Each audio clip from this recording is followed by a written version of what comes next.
You know what I think? You know what I think it comes down to too? I was noticing the other day because we've tripped with a lot of people, and I think sometimes the people that really get under my skin when we're tripping are people that have no inner monologue discipline. You know, like have you ever been Well, around you, that where you it's kind like of mentioned the other day, we're like, if you would just learn to meditate. And I that's could funny do because I think this? I would be insufferable to you tripping, but I know exactly what you're talking about because I'm that way. Well, I think you and I would get along because I was just saying to Cass on the ride home from the show last night. I'm like, I don't know anyone else like Bryce who's like me, how I am with music. So like, I feel like we could trip together and fucking just find a wormhole where we're both comfortable. Totally. But I mean, my first trips were very much me like holding on very tightly. I'd be like following around my friend and being like, hey, is everything good? Am I good? Like, and he'd just be like, in his own trip and be like, yeah, you're good. And then 2 seconds later, I'm like, hey, like, Yeah, yeah. and he would just look at me and be like, dude, I'm tripping to like take care of yourself. Like it's an inside job. I can't get in there with you. And it was good. He showed me how to like grab my own reins because I was just handing them to him and he'd just be like, nope. And I'd hand them to him again. He'd be like, nope. Yeah, yeah. And I think people are really prone to that. That's the cool part about psychedelics. The subjectivity comes online. Your true subjectivity where you're like, I'm only one in here, and who else could determine my mental health or my state of being? Who knows who I am? Oh man, I don't even know. And or it's where my sweater is, or whatever. Like that's what'll get me with Cass. phone Like, wallet keys, phone yeah, wallet keys, yeah, phone wallet exactly. keys. And it's like saying it out loud and bringing other people in on the madness, and it's just like we need inner monologue discipline when we take this stuff. You know, if it's very important, sure, but well, everything feels very important in that state. You're like, That's this is true. very important. Are you okay? yeah, It's yeah. good when someone else catches you though, and you don't even know. Like I'm sitting there with my hand in my backpack, and I'm like, everything feels wet, and I'm just doing this for like 10 minutes, like looking around, and someone turns around and goes like, dude, and I'm like, good, we're good. Yeah, yeah. Yeah. It takes someone to be like, That, come on, that snap first out of it. candy flip, I was standing at a festival just going, I looked myself in the eye. I looked myself in the eye. I looked myself in the eye just for 10 minutes straight and like crying. And all of a sudden I look around, there's like a huge circle around me. No one is like near me and everyone's just watching. And my friend turns around and is like, what the fuck are you doing? And just comes and grabs me. And I'm like, oh, okay. Like, yeah. And it was just funny because I didn't even know I was doing these like neurotic, weird navel gazing spirals. And it would take like these funny experiences to like pull me out and be like, oh, I can control that in some way. Right. By letting it go. Yeah. Not by grabbing onto it, but by being like, doesn't matter. Yeah, but like you were just saying before we got on here, that is really hard to do. To become aware of the loop you're on and then be like, all right, I can let that go. It's very hard to do. That took a lot of looping. Have I ever been stuck in a loop? Because for Yeah. some reason, when people tell us psychedelic stories, that stuff cracks me up the most. Like I feel for the person, but it makes me laugh that's even a thing that can happen. I hate it. Yeah, It's my yeah. least favorite cosmic joke of them all, man. The loop. The loop. Yeah. And I developed a loop-based disorder afterwards, which was also not funny, you know? So it was like interesting to watch how my mind and circles and control all went together. Because I like was trying so hard to be loose and chill and present, but instead my ego got real strong from like the trauma of it all and was like, no, we're going to go control, repetition, certainty. Shit. So I watched the open part of my mind from psychedelics, this like free open part get really like tightened on my ego in a way that I was like passenger to almost. Like I was a witness to it where I was like, I don't have as much control of either of these as I'd like. I'm like, it was who I'd side with if I wanted to disembody it that way. So looping is almost like the opposite of ego death. And this is something I've never heard someone really pinpoint, but I've tried to talk about before, is like there is a way to take this stuff and it makes your ego stronger and kind of builds it out of control. It's like giving it steroids because it gets scared and then it's like, we know how to fight more than ever right now. That's And- exactly what happens, man. And I watched it happen to me 2 different times, but like DMT was the first time because I didn't have any understanding. And that makes sense. Who could prepare you for that? No, you The can't. you that chooses to do that and the you that lives through that are 2 separate beings that you get to find out about, like why you put yourself through the doorway. And so I just kicked and screamed because I was like, I'm going to be this way forever. And like resisted. And then afterwards you're like, oh, if I had just let go, I would have had a good time. Yeah. But my ego was like, we are done for and cooked. And I think depending on who you are, I had a lot of trauma growing up. And I think I didn't understand what that was doing to my mind when I'd trip. Okay. I was really running up against like old things and my mind was just like, not safe. We're not safe. We're not safe. And I didn't understand that. Now I do. Yeah. And so when I had the big acid trip, when the whole thing was me like grabbing hold. And then when I finally was like, whatever, Mm. it just, I literally felt the whole world open up. And I was like, oh, cool. But it was such a hard choice, man. It was not on the table in a way that when I say it out loud, Yeah. seems like, oh, you could just grab it. It was like nowhere to be found. Yeah, And yeah, my yeah. ego was so happy to take the reins and drive me around because it was like the only way we're getting through this is if you listen to me, motherfucker. Yeah, yeah. And so I came out of that with a really hardened ego, and I've been like dealing with that since I haven't been tripping a long time. Now I'm seeing like all my hardened patterns that I'd love to trip and break apart just kind of like have to be dealt with in other ways. Yeah. Where I'm like, oh man, I'm like wearing costumes and getting badges, that's my term for it, where I'm like accumulating experiences. Oh, I got a t-shirt, I'm this kind of guy, and like doing this thing, but I'm the part of me that's the witness is like, yo, you know better. Yeah. And so now my whole life is like integrating all the wisdom from the good trips and the bad trips because yeah, I just got schooled.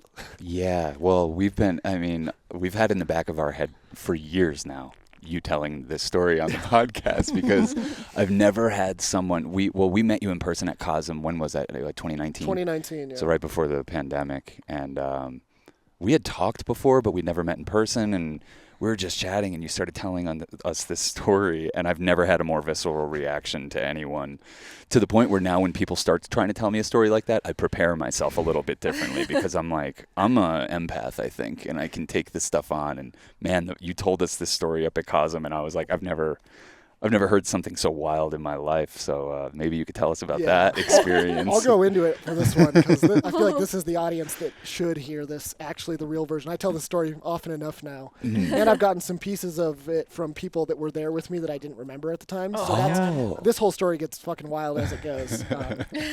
But yeah, so in 2016, I was like just becoming like a live painter.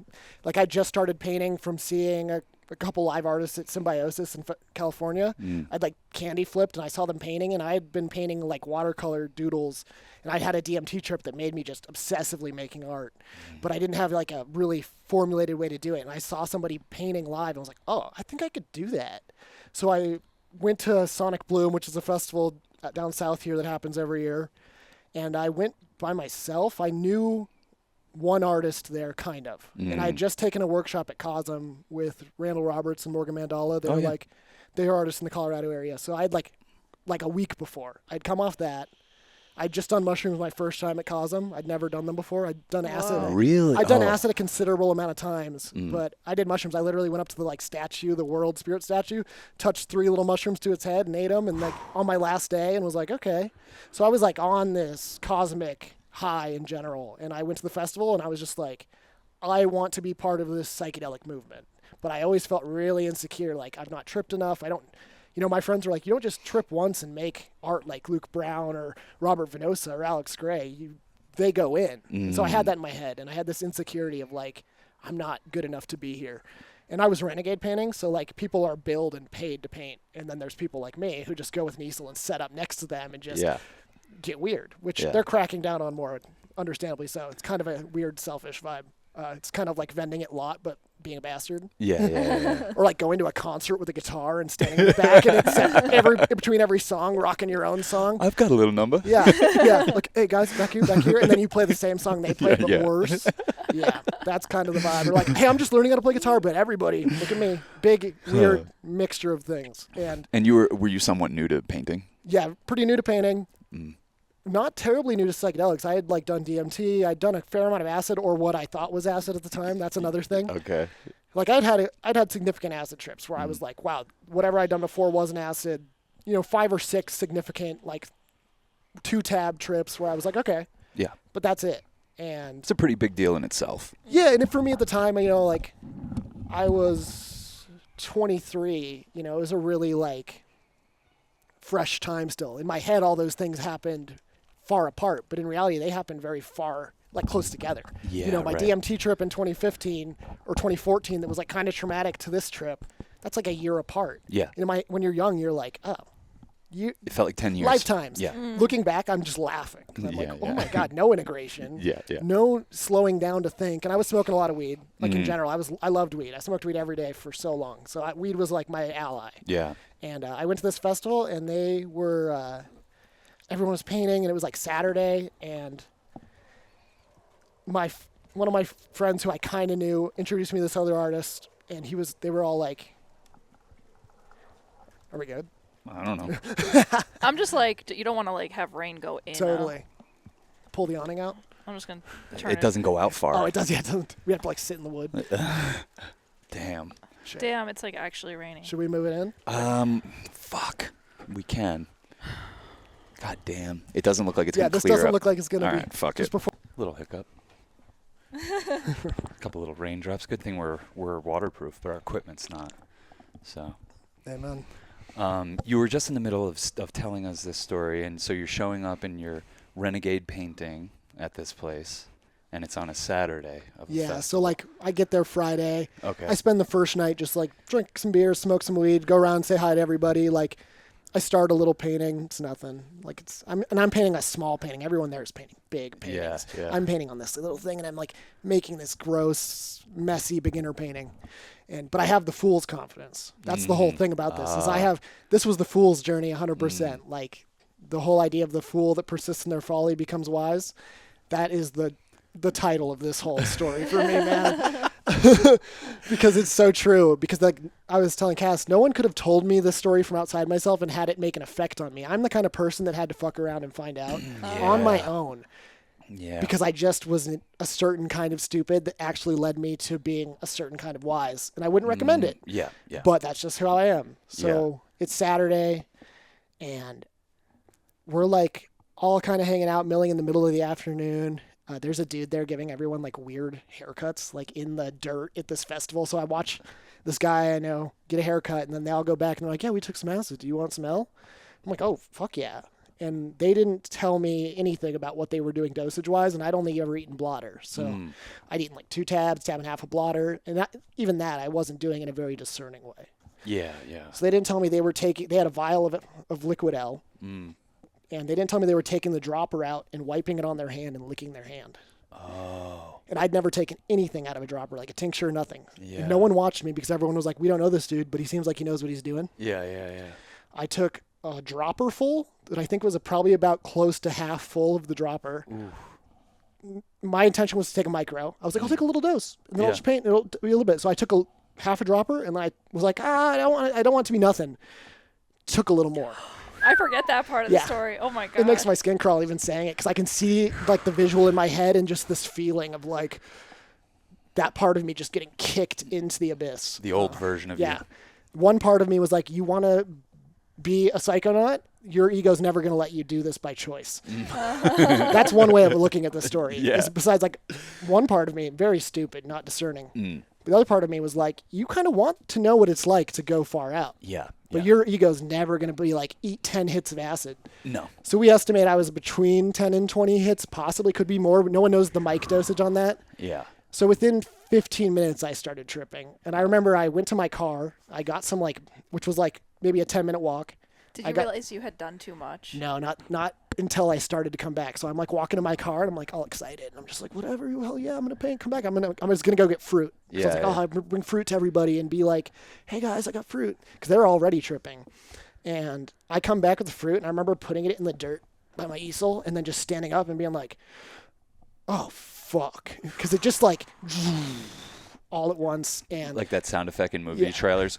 yeah, it was like that, but also the other one too at the same time. And you're just like, your body knows. I think I've heard this from so many people that like if you ever touch something that has acid on it, your body instantly is just like, fuck. Yep. And I believe in that. There's like a psychic thing around LSD specifically that's so potent, like the energy field, that like the second I tuned into like, I think I'm about to trip really hard. It just was like, yep. Hell yeah, brother.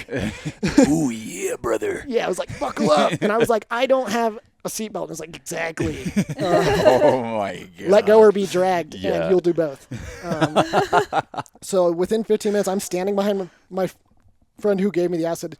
He's told me since that what happened was I just stood behind him like this. And he's painting, and he like turned around and he's like, what's up, dude? He's like, are you good? And then I'm like, I feel a little weird. And then he turns around and he looks at me, he's like, oh shit, dude, like you're having a weird time. And all of a sudden I'm like doing this thing, and I'm just phone, wallet, keys. And I'm like, I took it at 6:36. It's 6:45. It's 6:40, but I'm starting to like lose the context of the time thing, but I'm really attached. So I'm like 6:36, 6:45.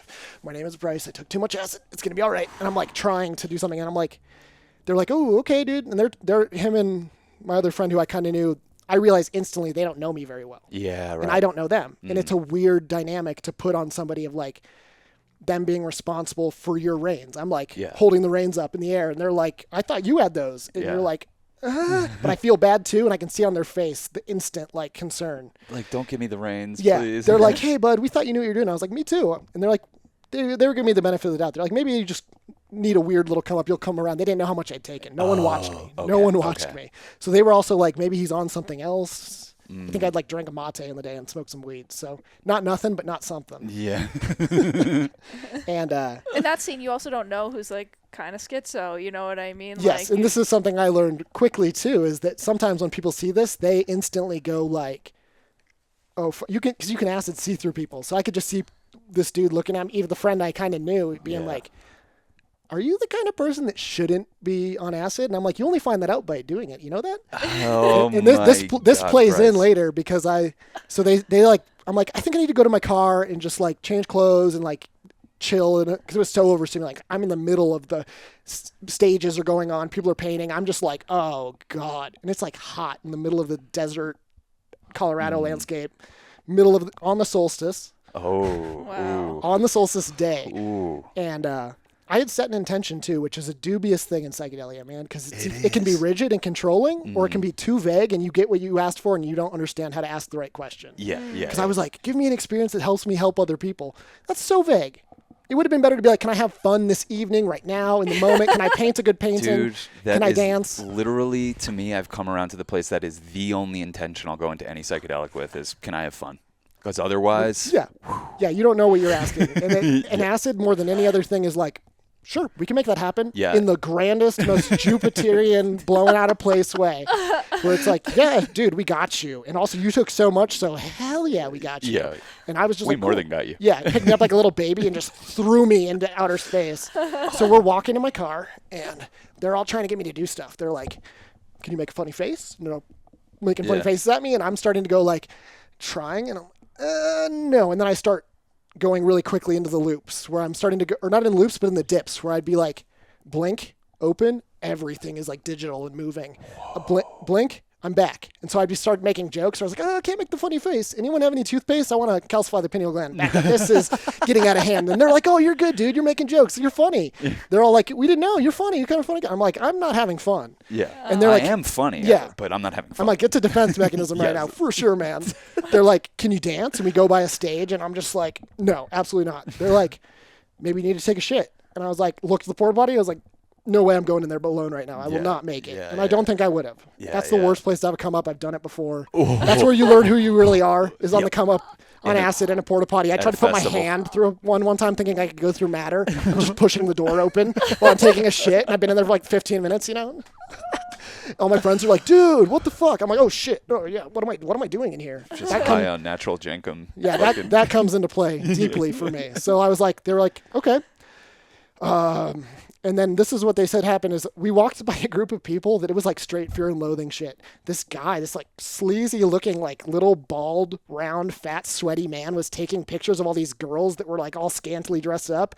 And I walked right through the middle of them and their faces were like all above me, just sweating and skeezy. And I'm just like, fuck, okay. And that just really did something to me where I was like, okay, this is about to get really weird. And I guess my friend was like, okay, look at the mountains. And I just turned to him and I go, I can't. They're fucking melting. And it was all orange and green and pink and but I mean, 15 minutes in, it's going. Every time I blink, it's like DMT level, like, and I'm just like, I literally couldn't look at the sky because I was like, oh my God, what the fuck is going on? Like, I'm squinting with my mind. I don't even know what's going on up there. It was like digital shit and like rings around the sun and just like clouds and weird glitches. And I was like, okay. Cool. So we get back to my car. I'm like unlocking my car, trying to get chairs out for people, and I'm like putting them on the ground. I'm like, you got. And I get in my tent and I change my clothes, and I come back and I put my backpack and I'm like, wow, wallet, phone, keys. And my friend Andrew's like, I'll say his first name, Andrew. He's like, yeah, hey, bud, can you think of anything you did today that would cause this? And I was like, nope. He's like, do you take anything else? And I was like, no. And I don't even know if they ever asked me how much I took. Yeah. Because I think it was all unknown the whole time, even if I had said, like, I took a little dropper full. Yeah. They wouldn't know. And the uncertainty of that is palpable. And then he goes, is there anything your, like, mind is stuck on? He's like, that often can lead to this kind of feeling. And I was like, yeah, my sanity. Yeah. Itself. Yeah. And he's just, I see him look down and go, oh my God. This This couldn't is a be tough worse. one. Oh, I forgot the crucial part of this. We're walking in my car and they're talking like, yeah, we've had this acid for a long time. We've been taking it. It's been great. Except for our one friend, Trey. He kind of had a similar experience to you. And I'm like, oh, okay. Literally that dude's car is right next to mine. He pops out like a movie. He's like, what's up, dude? And they're like, oh, Trey, come here. And they introduced me and they're like, yeah, he's having a thing like you did. And he looks me dead in the eyes and goes, oh, what's up, dude? I'm Trey. You're just having a little schizophrenic break. Yeah. And I watched everyone's God face damn it. just go, that's not helpful. Yeah. And so he comes to my car with me and everyone's kind of like sitting around me, like picking grass, just like stressed, just like, oh my God, what are we going to do? And like, I can see the dude who gave it to me is just so concerned with me because he's realizing like his responsibility in this is larger than nothing. Yeah. Yeah. You're a lot. And they're larger tripping than- while this is happening. Yeah. So they're like holding on to their own ship. And They're being- feeling you, yeah. I'm So sure. how much are they on, do you like think? a single dose A to dose. 2 hits. Yeah. Yeah, A okay. manageable. You put it in, like I've seen people do it. You put Yeah. a drop on and you lick it. And they were like seasoned trippers. Yeah. Like those were dudes that had been puddled before on their own. They'd lived through a couple lifetimes of. And they were used to this batch in Yeah, particular. they'd been taking this batch. This was like a casual thing. This is what they do. They go to a festival, they take a little L, they paint, they stay up all night. It's light.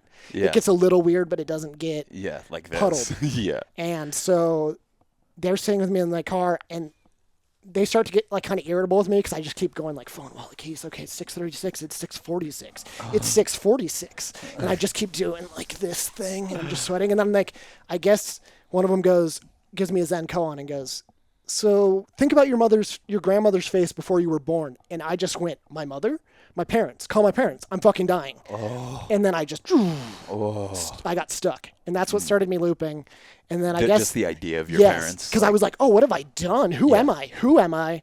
What have I done to my life? This thing they've given me. Yeah. And it just spiraled me so hard. And we've since learned when tripping, don't tell people anything other than that they're going to be okay. I was just going to Yeah. interject Yeah. that guy saying, oh, you're just going through a little psychedelic or schizophrenic break. Don't do that. Don't fuck with people. Even if they are.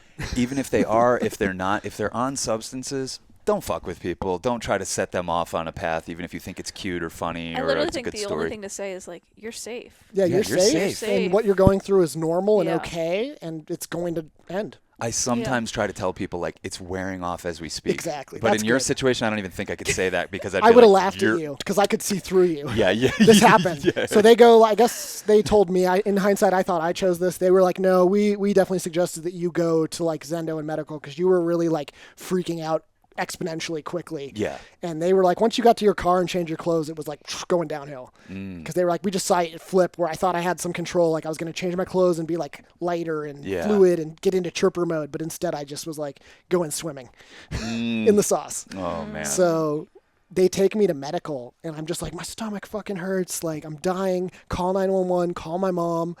And the lady in medical is like, you put the vitals thing on. She's like shining a flashlight in my face. And she's like, this older woman I could tell had never taken a drug in her life. Oh, Because I can no. see right through her that she thinks I'm going to die.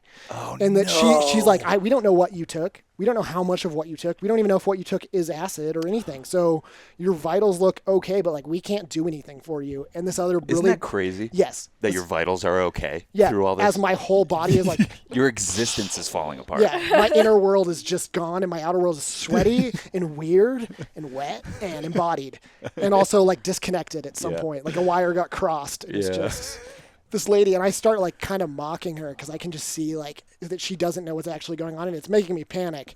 This other board like assistant guy they had in medical comes up with a Gatorade and he goes, sip it, don't pound it. And I'm like, sip it, don't pound it. I'm fucking dying, dude. And I'm just like drinking it in his face. And that made me feel better because he was so bored. I could tell Yeah. that like he'd seen a bunch of this shit. Yeah. I was not the first case of his day, but Which probably helped you in a way. Like, Yes. okay, this other. It seemed very normal. Like his being so bored with me, being so extreme was like, okay.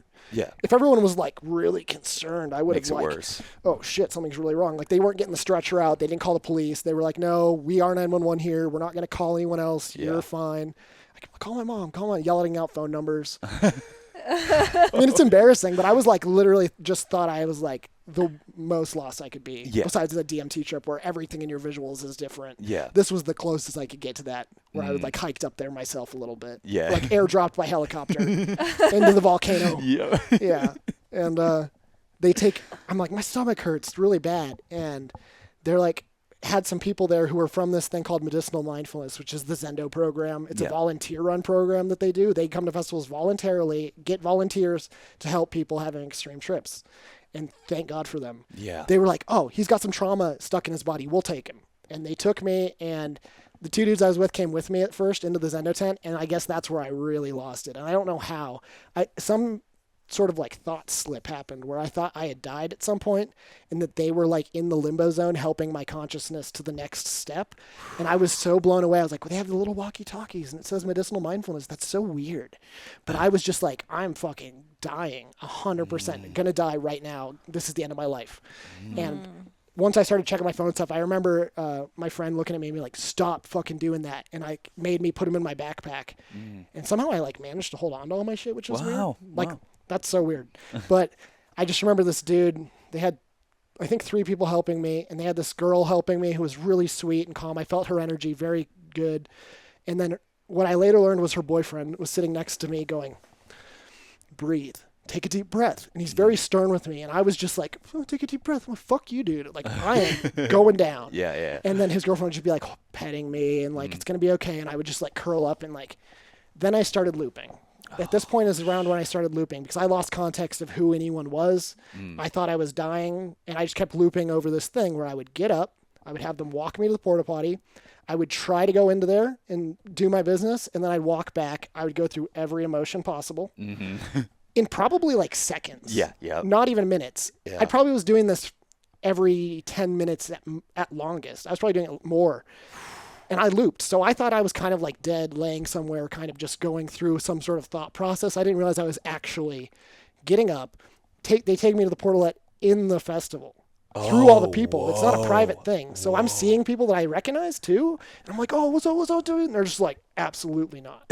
You're being escorted. Yeah, I'm being escorted to a porta potty with which I open the door, look in, stand like this, holding the door, try to take a shit, and then just be like, help, help, help. And they open the door a little bit, like, you good? And I'm like, ah. And then they walk me back to the tent. I would cry, and I'd go through like, I'm fucking dying, call my mom. And then I would go into these weirder spaces where I'd be like making up word association poetry based on letters. Someone would say something, and like the girl helped me, his name's Lindsay. I'd be like, Lindsay, love, lavender, lilac. And I would be like really eloquently making up these strange kind of erotic poems. Wow. And everyone was like, ooh, whoa, hey. And then I'd loop, and I'd just be so scared, like baby mode. And I'd be like, I'm fucking dying. And they're like, no, dude, it's okay. And then I'd be like, my name's Bryce. I took too much acid. This is going to end. They're like, yes, you've got this. They're like, we've never seen someone go this deep and still retain that. Yeah. That was kind of a blessing and a curse. That was my ego holding on. Yes. So every time I came back to like set, it would be like, my name is Bryce. I took too much acid. And they'd be like, yeah, you're good. But the next 10 minutes, I'd be like angry. I'd be resistant. Then I'd be like super out, and like the visuals would overwhelm me. I would see like giant Seed of Life balls floating around the air. Holy Everyone was like shit. in a green grid coming out of my head, like digitally. And I just assumed that everyone was part of me. Like I died, and this was my own consciousness subjectively helping me through other people. Wow. So that was weird because I didn't think anyone was real at a certain point. Yeah. Even myself in some weird way. But I was like, oh, they gave me these female helpers. That makes sense. They're the other side of the equation, helping me back to balance. And I was getting like little spiritual insights, but I was really panicked. And so I'm doing this for hours. Wow. I think I spent about 3.5 to 4 hours in the help tent going through these loops where I was just looping for so long. And I didn't know I was looping. And no one was really like telling me what was going on. I think probably for my betterment, but also I don't know if they knew that every time they would take me to the portalet, it's like cartoonish, like I'm like going in there and the lights are all green and it's like expanding and it's just like filthy and I'm just like, oh my God. And then I just like, get me out of here. And I run back and I'm just been shitting myself for hours and just pissing myself. And I remember going back at one point and being like in the fetal position, curled up. And I'm like, I feel like a shitty baby. And they're like, yeah, go into that. Go towards that. Thinking it was like psychological. It's like, no, I've literally been shitting and pissing myself and I'm in baby mode, in rebirth mode. And no one is like helping. Yeah. No one's telling me like, oh, dude, or like trying to get like that. Let's was get you cleaned up. Yeah, or no one knew. And I was like, how do you not know? I've been shitting myself in here for hours. It was crazy. Still no don't one wanted understand. to acknowledge it. Understandably so. They were volunteers. They're like, Yeah. they're trying to wait for like 2 hours when they can go party and their shift is over. And they're like, 100%. Oh my And that's not lost on me. And the girl is Yeah. helping me. She's like spraying me with essential oil. And I just kept being like, Lindsay, lavender. And she'd spray me in the face. And I'd just be like, more. And she's like, because it was Wow. like this grounding thing. But I was also just like contextless. So anything good was just like that. More. I will take that. Yeah. And I'm like kissing her feet, thinking she's like the embodiment of the goddess. And she's like, boundaries. Oh my God. And I remember at one point I just made up like I got like really erotic with it and I was like holding on to her and then I remember being really like horny and being like, I'm going to come. And I was Yeah. holding onto this Malabi. Holy shit. I don't dude. usually tell this part of the story, but I This think is it's worth so it. fucking funny. So I'm laying on my chest on the ground after just like word associating wizard poetry. Like I got up and I was like in mad mode, like, whoa, just speaking and like going in it. And then I was like, I'm going to come. And they're like, what? And then I'm like, yeah. And they're like, okay. And I'm on my stomach and I just break the mala beads and I remember coming and then I go back into my loops. Oh my God. Yeah. You didn't tell us this the first time I you told didn't. us. That is- I usually don't talk about that part, but I think That's it's worth amazing. it because It's totally worth it. one of the worst things that when I think about it in hindsight, and I'll tell you why later, but Okay. it's just this, it ties back in. It's kind of funny.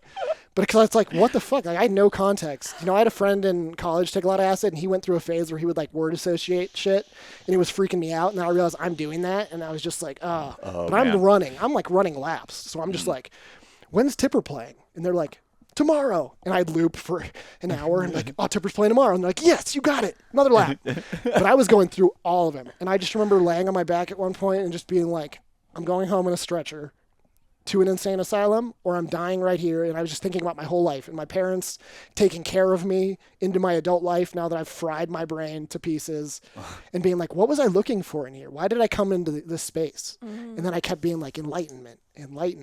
No, I just want to be sober. And I kept yelling that. I just kept being like, I just want to be fucking sober. Make it stop. And they're like, it's not going to stop. Yeah. So Wow. go with it. And I just couldn't. So I was like literally like a slide, putting my hands on the side and like, oh, don't make me go another inch. And that slide is moving and Yeah. wiggling and trying to take me to freedom. Yeah. That slide is trying to help me. It is pulling the skin off the snake in the best way it could happen. And I was just mortified, which I should have been. It was terrifying. Anyone would be. My set and setting was totally wrong. My intention maybe was good. Set Yeah. and setting, I'm at a festival with people I don't know. I'm by myself, like primordially alone in that one. Yeah. Because normally I would trip with my friend and I'd be very reliant. Like I said, I'd hand him the reins all the time. Yeah. Be like, I'm good, right? And he'd be like, you're fine. You're just sitting there. This time I had nobody. And I was just very aware of that. And that I was like out in space on this planet, birthed from the Godhead, and God is alone. And God has insanity and chaos built into it. And I got to touch this thing that was so weird that like at the core of self-awareness is what I would call a little bit of insanity. Yeah. I'm not speaking like huge claims here, but like it's something I've talked to other people who've gotten puddled. It's a core thing. There's just this weirdness because insanity and chaos does exist here where there is nonsense and confusion. And I just went to the core kernel of confusion, which is that in my understanding at the time was like when the universe broke into pieces and forgot itself, the first time it became self-aware that like, I'm dreaming, I'm God, I'm dreaming, insanity, because it couldn't handle the like, they get really close and it's like the mirror shows up and you're like, I'm everything. Yep. And then you wake up in your life again, like DMT, you wake up. But I was waking up and I wasn't like getting out of bed. I was shitting the bed. Rosetta Stone Tool style, like for real. And it was so weird because I just kept touching the insanity of things and just being like, what is this? Like it wasn't getting like mystical clarity. It was giving me like this dark side thing to the reality of things where it's like, there is this thing you can touch Yeah. that is unreasonable and not more to logic. It is the flip side of the coin. They touch, they stand back to back, sanity and unsanity, but it's so slim, and you realize Yeah. no one else can tell you if you're sane or if no one can see inside you. You're your Yeah. own window to the world, eyes of the world, but your eyes can be half shut, crossed, Yeah. the works. So that was just deeply concerning. And I mean, I think it's so true. Even outside of tripping, the people that I've met that are the smartest people I've ever met. I'm talking about like NASA astronauts that have been out into space 9 different times. There's this one guy I interviewed, Story Musgrave, and like all of his siblings, he had 9 siblings who were all geniuses too, and they had all killed themselves and his parents. Like 10 people in his immediate family had killed themselves, and he was just one tick away from that, and he was in a genius level, and it feels like on acid I could tap into both. Yes. But we've never taken doses like that where you have no choice. And I heard, who is it? Johnny Pemberton, that comedian. I He talks love about taking a big, huge dose one time accidentally and going into the space where he's like, I understand how like you could become the darkest version of a human. Yeah. And it's all contained in you Yeah. by a razor blade's choice. Yeah. And I felt that, but I wasn't feeling like animosity. I was just pure confusion. And I love the Chogyam Trungpa quote about like glorified confusion. You like take all your confusion and build a shrine to it and call that spirituality. I was like deep in that because I was seeing like female Buddha faces like Alex Gray style linked around my head. But I was just like, this is so irrelevant. Yeah. I was like, I can't function in this realm. Like, Yeah. I want to be back to the ground. It's incredible how reliable day-to-day reality is. It's Yeah. psychedelic in a dense, crazy way that we can wake up every day and loop through time consistently. And that's a gift in some ways. It gives us every day is another try. Yeah. But when you're in that space and you feel like you're going to die, you're like, am I going to have a tomorrow that's the same as right now? Like, where is the linear order in things? That's what gets swept away from Yeah. you. The linearity of life and narratives and stuff just goes right out the window. So even that reminder of like, I took a drug and it's wearing off kind of means nothing. Especially with acid, I'd say, Yeah. given my experiences since and from, especially high doses of things, you don't finish them. They don't end. It's like, oh, done with my acid trip. You just fade back in, and they like your awareness levels up a little bit, and it just encircles everything, and you go forward. It's not like a linear start and end. It's like an encompassing, holistic shift of your whole worldview, and that's what people don't understand when they trip. They're like, yo, I'm just gonna have a little. It's a side quest. It's like, no, that's a holistic shift of your memories, your feelings, your way of navigating day-to-day life, your inner subjectivity, your objectivity, because those two merge real quick on acid. Yeah. There's no difference between like an objective world and my subjective world. I am one and the same. Well, and you kind of have that awareness while you're peeking behind the veil that you're like, I'm not going to be able to unsee this shit. Like, yeah, like you're saying, it's in the memory bank now. And then how do you integrate those realities, which becomes your awareness of everything. And on the flip side of that, did you have an awareness of nothingness?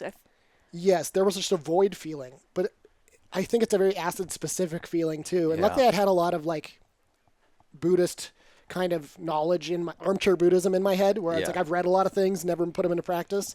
Acid really helped me be like, yeah, that's what they're talking about. Yeah, oh yeah. But also God exists, and it's not an embodied personal thing. Like Alison Gray says, it's a force, not a face. Yes. And I tapped into both of those things in a weird, uncomfortable way because you almost want to go so far that you end up with like this thing that cares about you so deeply, which I think people do and Yeah. can. But I was like in the void with just pure nonsense, and I was just like, this is so stupid. Yeah. But I was also like, I came in here for a reason, and that really, same with DMT, that's fucked with me, where it's like, who chose this? How did I know what was going to happen?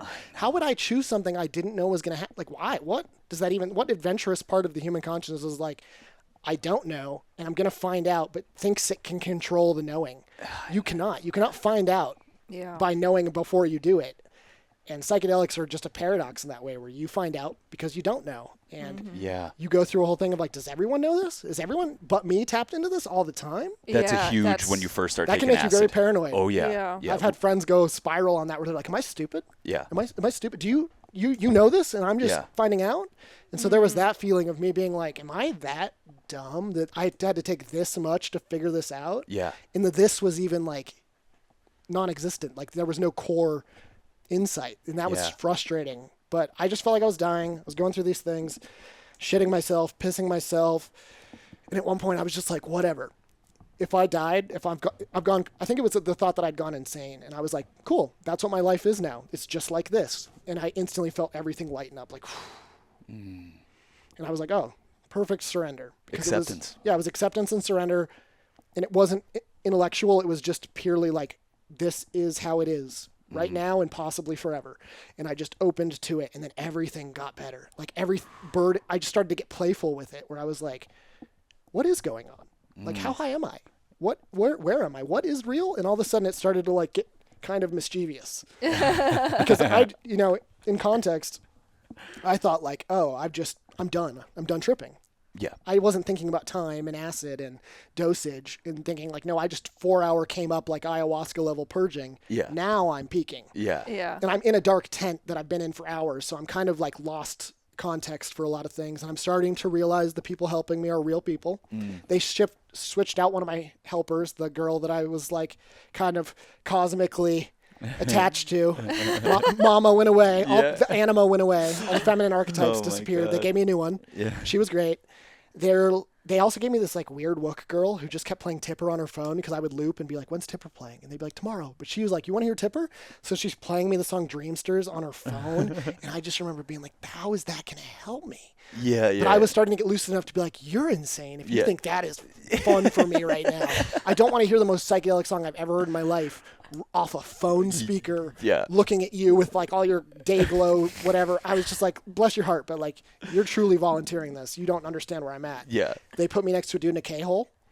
This dude comes in. I didn't know that, but I could tell because I was just like in his face, like, what's up, dude? What's good, dude? What's up with you, man? Like, oh, and I just talking at him, and he's just like, oh, man. and I don't know why they put us next to each other. I think they just thought I was maybe at a time where I could interact with others. I don't even know how many other people they brought in while I was in there. I don't know if it was just me or I lost the world. Yeah, and I saw that dude at a Red Rock show like a year later. We walked by each other on the stairs and silently we're just like, oh my God, and just gave each other a hug and then just walked away. It was so beautiful. It's like, oh shit, dude. We've been through some shit together. Wordless brother. Yeah, yes. And, Wow. Yeah, that was funny. And they tried to get me to paint at one point at the end because I was like, I want to paint. And they didn't understand that I was talking about going and painting. They were like, oh, you want to make art? We got some like paint supplies here with a little pad of paper. I'm like picking my nose and painting with the blood and just losing like child, but like insane child energy where I was like, oh, look at that. And I'm just like getting really weird. I'm still deep in it. And I remember being like, can I change? Can I go back to my car? Am I good? Am I good now? I was starting to get antsy. Yeah. Can I get discharged? I'm not looping anymore. Yeah. I stopped looping and I started to just be really like stabilized high. It stopped, the waves smoothed out and it was like, and they were like, oh, let's give it a little bit. And so I was still in there. And then this girl walks me back to my car. And as she's walking me back, I realized she's a real different human being incarnation than I am. She's not part of my mind. She's been watching me for hours. And I'm like, oh my God, I am so sorry. What is your name? Who are you? And I'm just like, I'm so sorry. And she's like, no, you're good. We got you. We knew you were going to come out of this. I've never seen anything like that. They were stoked because they were like, wow. Sociologically, this is incredible to watch someone go through hell Totally. and back. And they were like excited for me, which made me feel good. But I remember getting back to my car and I don't have a full memory, but I remember this one terrible thing. It's like I go to my car and I like go into my tent to get clothes and I'm like pulling up my pant leg and I just feel something. I was like, what the fuck? And I had a whole ass turd in my sock. And then it all starts to hit, like just sitting in there, just sitting for God knows how long. How it got down there even. Like I shit myself so well, it went into my sock. Crazy. But like I just realized the extent of like, that was real. That wasn't a mind loop. That was a embodied action trip. And I'm just too high to really understand. I think I had like baby wipes and kind of cleaned myself up. I changed clothes. I put like on all black and like this weird like robe tapestry thing. I just went into wizard mode because I was like so elated to be alive. Yeah. I was like, damn, I made it through and I didn't get home in a stretcher and I can talk. And even if I'm this high for the rest of my life, like I can figure it out. Yeah. I was in superpower zone. So I was like, I could extra handle it probably better than me before. Yeah. And I remember it came back. I saw Randall and Morgan, and they were like, had just seen me at a workshop, and they were like, yo, what's up, dude? Like, we heard something happened to you. And then I told them, they're like, holy shit. And they told me a story about a friend of theirs who smoked DMT in a crowd and had kind of had the same thing happen. And then all the artists came around me, and like the two that had left me there found me. They're like, dude, we didn't think we'd ever see you again. And they were elated. And they're like, dude, your voice sounds different, and your whole body, you just feel like really like yourself. Like you seemed so meek and weird before, and now you're just like open. And so it was like this weird celebratory thing. And it was like midnight, and I'm looking around, at this festival and realizing I'm like the highest I've ever been. But it Yeah. don't really doesn't concern me. I'm Yeah. like excited because I'm like, oh my God, everything is popping off. And I remember this thing my acid dealer in high school told me, I was like, you can smoke weed and ask for things. So I was like, cool, more visuals. And I would sit and look at the ground and it's like fractal, fractal, fractal. I'm like, more fractal, fractal, fractal, breaks open. And it's just a huge electric snake. And I was like, okay, scary. And I was like, I've just been standing like this for 20 minutes staring at the ground. It's a little fried. Yeah. But I was just like in this weird mode where I was like, if I'm going to be this high, I'm going to explore like a playground. Yeah. Like the real Meow Wolf inside your yeah. mind. They wish it was. You know? Like a real amusement park made out of fucking nonsense you don't understand. You're like, I don't know what a fucking tree is. I don't know what any of this is. What Yeah. is this? What does it do? And so I was just like standing by my friend and looking at his painting, and I was looking at the ground, and it was like, oh, that's what he's been painting. Like there's his reference in the ether, and there's him, and there's the translation, and it was so pure, and I could just see everyone's like what psychedelic art was in this conduit for people to bring back this weird, intangible, very core part of our world. And it just emboldened me. But everybody came out to me and was like, yeah, dude, in high school, I poured a vial on my leg. Or someone was like, yeah, I asked for a dose, and the dude poured the whole thing in my hand. So everyone, all the artists were like, yeah, I've been there. All the Puddled stories. Yeah, all the Puddled stories. It was like being inducted into a weird like family where they're like, yeah, we got you now. Yeah. Now Yeah. you know. Join us. Well, and that's Yeah. what you were asking And that's for. what I asked for. That Yeah. is fucked up, bro. And because I felt so insecure, like I'm not trippy enough. And then the universe was like, you're trippy enough now? Motherfucker? Like, what do you want? And that's the acid Wow. thing of like, what do you want? We'll play. Yeah. We'll give it to you. Be careful what you wish for. You'll Oh get it. my God. Wow. You can't always get what you want. Sometimes you get way more than you want. Wow. Because visually, I mean, you probably didn't even have a ground beneath you. I did, but it was incredible. Like, you know the way on mushrooms and acid, you get the like signature of the floors fractal up and you just know like, I'm tripping now. Yeah. It was doing that to an extreme degree that was like hypnotic and fun because it was getting weirder and more like bioorganic and sharp and alien. And all the plants were so weird. I spent the next day just smoking weed in my car and looking at plants and just being like, I got to remember this, what this looks like. I came in here for a reason. I'm going to study this Yeah. visually because I'm like, it's not changing. That's the other thing. I tripped for over 24 hours with visuals straight. To the point where like the next day I hadn't slept and I'm just smoking weed in my car. And I remember putting headphones on to listen to music and I could just hear in the back. I was like, okay, we're not doing headphones. Wow. But I'm just looking at like thistle and all these plants just twisting up into these alien, weird, sharp shapes, and the clouds were all weird. And those two things have kind of stayed. Not like full visual, but that signature is like in my mind all the time of like what the deep acid world looked like. And everything was very like orange and green and pink. And yeah, just really alien, like this frying electrical signal that you reach like a ceiling of acid where you're like, it's not getting any different. It's just like, what is Earth? Yeah. And it has a digital feel and it has this Yeah. like very concerning otherworldly, like you're also the alien feeling where mushrooms are like, you're part of this ancient, mysterious alien Yeah. thing. Acid's like, I don't know either, dude. Yes. They just made me. They Yeah. just sent me. I'm new to this too. Yeah. I like being in your body. Yeah, it's like I like it when you let go a little bit. This has been fun for both of us. And, Yeah, exactly. Wow. So the other crazy part of this is I was at Cosm the time before I met you guys, and I'd worked there for a little bit, and I was like, I had come back to visit like every year because I had a bunch of friends there, and had to catch a train to the city to get my flight out. I had like 10 minutes, and my friend Louis comes up to me and goes like, hey dude, there's a guy in the cafe who says you were humping his girlfriend on acid, and I look. I'm like, oh my God, that's the dude who was just like telling me to breathe and just being like super stern with me. And he comes up to me and he goes like, so serious. And he was like, you remember me? I'm like, yeah. He's like, I wasn't going to say anything to you. He was like kind of mad that I was there, I think. Cause he was like, this fucking spun wook is like here Yeah, of all yeah, places, like yeah. acting like a normal person. And I was like, he's like, do you remember everything? And that question haunts me because I was Yeah. like, the way he said it made me feel like there was so much to it that I don't. Yeah. But I also have to just trust that like I was being supervised the whole time in that tent. They wouldn't have let me go so far out. Yeah. But there's like a shame in that because it's just like, dude, I tried and I didn't black out. I remember quite a lot. Yeah. But it's hard to hold on when the fucking everything's going. You're not supposed to like hold on to memory while you're living in the moment. Yeah. Especially on acid. So it's like I'm not recording, Yeah. shoving it back in storage instantly. I'm not like a phone. I'm like a Damn. I Some- wonder why yeah. he was fucking with you like I think that. he was mad. I think I was like kissing his girlfriend's feet the whole time and just being very like, but at the same time, like what? How can you be held responsible for I that? wasn't trying to be weird. I was being weird in myself. It wasn't even about other people because I didn't think they were real, which is one of the dangers of going that hard. And Yeah. I've known this. I've seen other people go this far where they don't realize the context of the situation fully, and it can be very dangerous for Yes. big doses Yeah. because you are going boundaryless. So it's funny to me. They made me write a little slip of paper the next day. I went to Zendo and I was like, thank you guys so much. Who was here last night? They're like, oh, just some volunteers. Like, glad we could help you. Do you want to fill out this little like sheet? This might help you with integration. And it was like, my name is, I was here on this date. This is my intention. This is what I learned. And I just wrote boundaries because she was just slapping my boundaries. But I was like, I took a boundary dissolving chemical. How would I have had boundaries? That's literally the antithesis of acid. Yes. Yeah. And you just have to know yourself and be able to be in a safe space to discern what acid boundaries mean. It's so fragile. I mean, boundaries socially are fragile anyway. So it was a huge lesson of like, you can melt the membrane, but you better be in the right community and space that they're ready to care for you if that goes a little far and melts into them. And you can take it back at the end and be like, yes, I'm everything. And also I have a responsibility to this incarnation. I'm not Jesus. I had a moment in the morning where I was walking with my water bottle in a tapestry, sunrise. And I'm just like, I think I'm Jesus. Wow. I think I'm Jesus. I'm like, I'm having the classic delusion. And I catch myself for a second. I go, dude, you just shit yourself in a tent for like 4 hours. You are not Jesus, dude. But it was so pure. I was like, oh, I see how people go down that wormhole. Close the door. Yes. Like a cartoon. I was like, yeah, I'm not Jesus, dude. But I see how people go there. All the doors were like open, like a magical animation movie or something. You know, I was like, I could look through that one. Ooh, no. I'm not the king of the universe. I'm not Jesus. I'm just a little dude who doesn't know anything. And I'm so lucky to be walking the earth. And the people that helped me at the beginning of Zendo were out at night partying, and they saw me painting.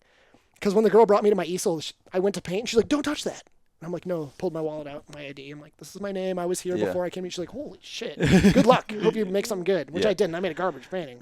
I wrote a poem on the back of it, just said, reborn from shit for sure. Looked myself in the eye, still don't know why. Because I was like, there's nothing, like, I'm just me. I'm just more me. I'm not more enlightened or anything. I'm just more aware that I am, and that is confusing and terrible. That's going to be one of your most valuable paintings, I feel. I still have it. I think the one you made with the boogers and blood, though, that's going to be... I want to see that, Yeah, one day when you're long gone, people are going to be like, how do we find that? No, it's funny, because everyone asks me, like, you still have the painting? I'm like, it's nothing. It's like, it was like a sketchbook of the moment. Everything I've made sense is an integration of that. And I was going to just with bring the that sober up. skill, it's been me integrating that trip and my DMT trip for 6+ years of just every time I paint, I'm literally just taking all of that and putting it into art because it's the only place I can put that, and music, where I can put that unspoken world for people who know, like a sign. And I've had people who know come up and be like, holy shit.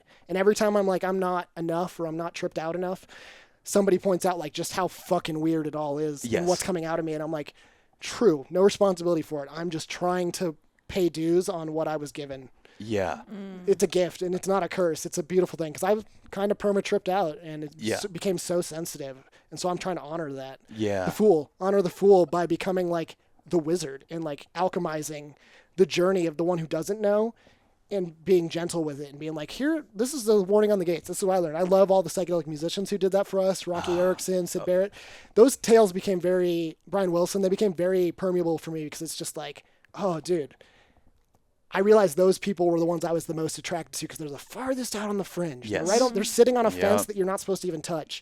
And I hate that I had to join part of that for a little bit. But at the same time, that's kind of what I wanted. Yeah. And I have to be honest about that I wanted to be a dude who went far. And you did it. And I did it. And I still feel insecure, which is great. There's still a part of me that's like, oh, I didn't get to like take acid and see Jerry. And like, I didn't do this, but I've paid some dues that when I talk to normal people who've never tripped, I'm like, oh, even the way I see day-to-day life is just acid colored. Oh yeah. Yeah. You know, when I found you guys, it was this like, oh, cool.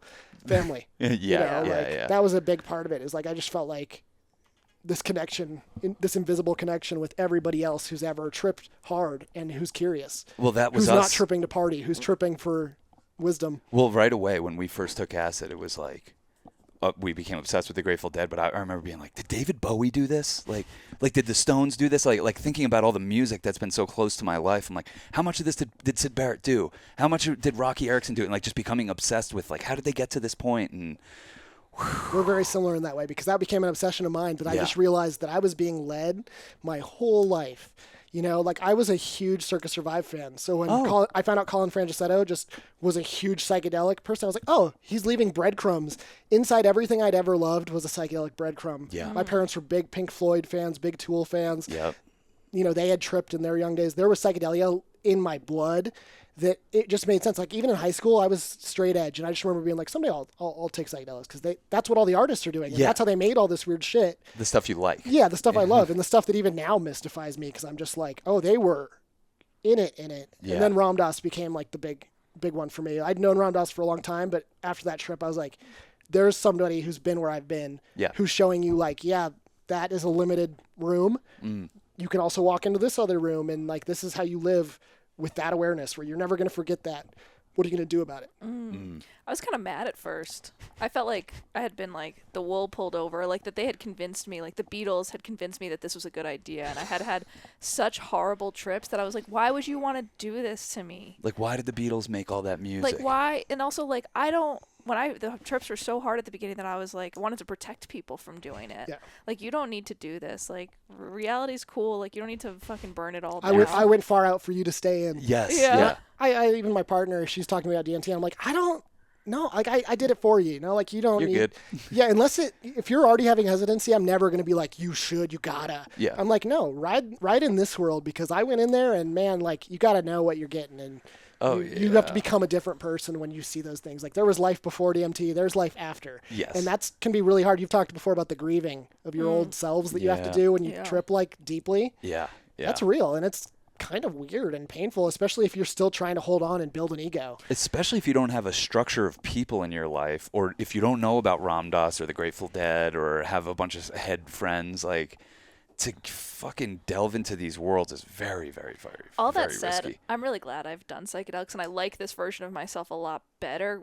And then I think this will be interesting to talk to about your journey post these experiences, because for me, it's been like totally anti-anxiety healing. I don't know how else to put it. Like You burned it all out. Like maybe because I did it more responsibly or didn't go as far out. Like the harder trips became what allowed me to find more peace in a day-to-day way that I'm like infinitely grateful for. Like the amount of presence I now have because I had to get so far lost in the sauce to see how my mind worked that I'd be like, oh, it actually doesn't serve me to not live in the moment. Do you know what I mean? Yes. And I mean, one of the things I should go into the second part of this, which is my mental health journey after this. Yeah, that's totally. a huge part of this to what you're speaking to, but also your Soma experience. You were talking about things that reminded me so much of that trip for me, where I was like, oh, I felt for you. Because I was like, she went down into the level I know. Yeah. And I don't wish anyone to go there, but I also like am here for anyone who's gone there. And that was a big part of when that happened to me. I was like, I just want to help people who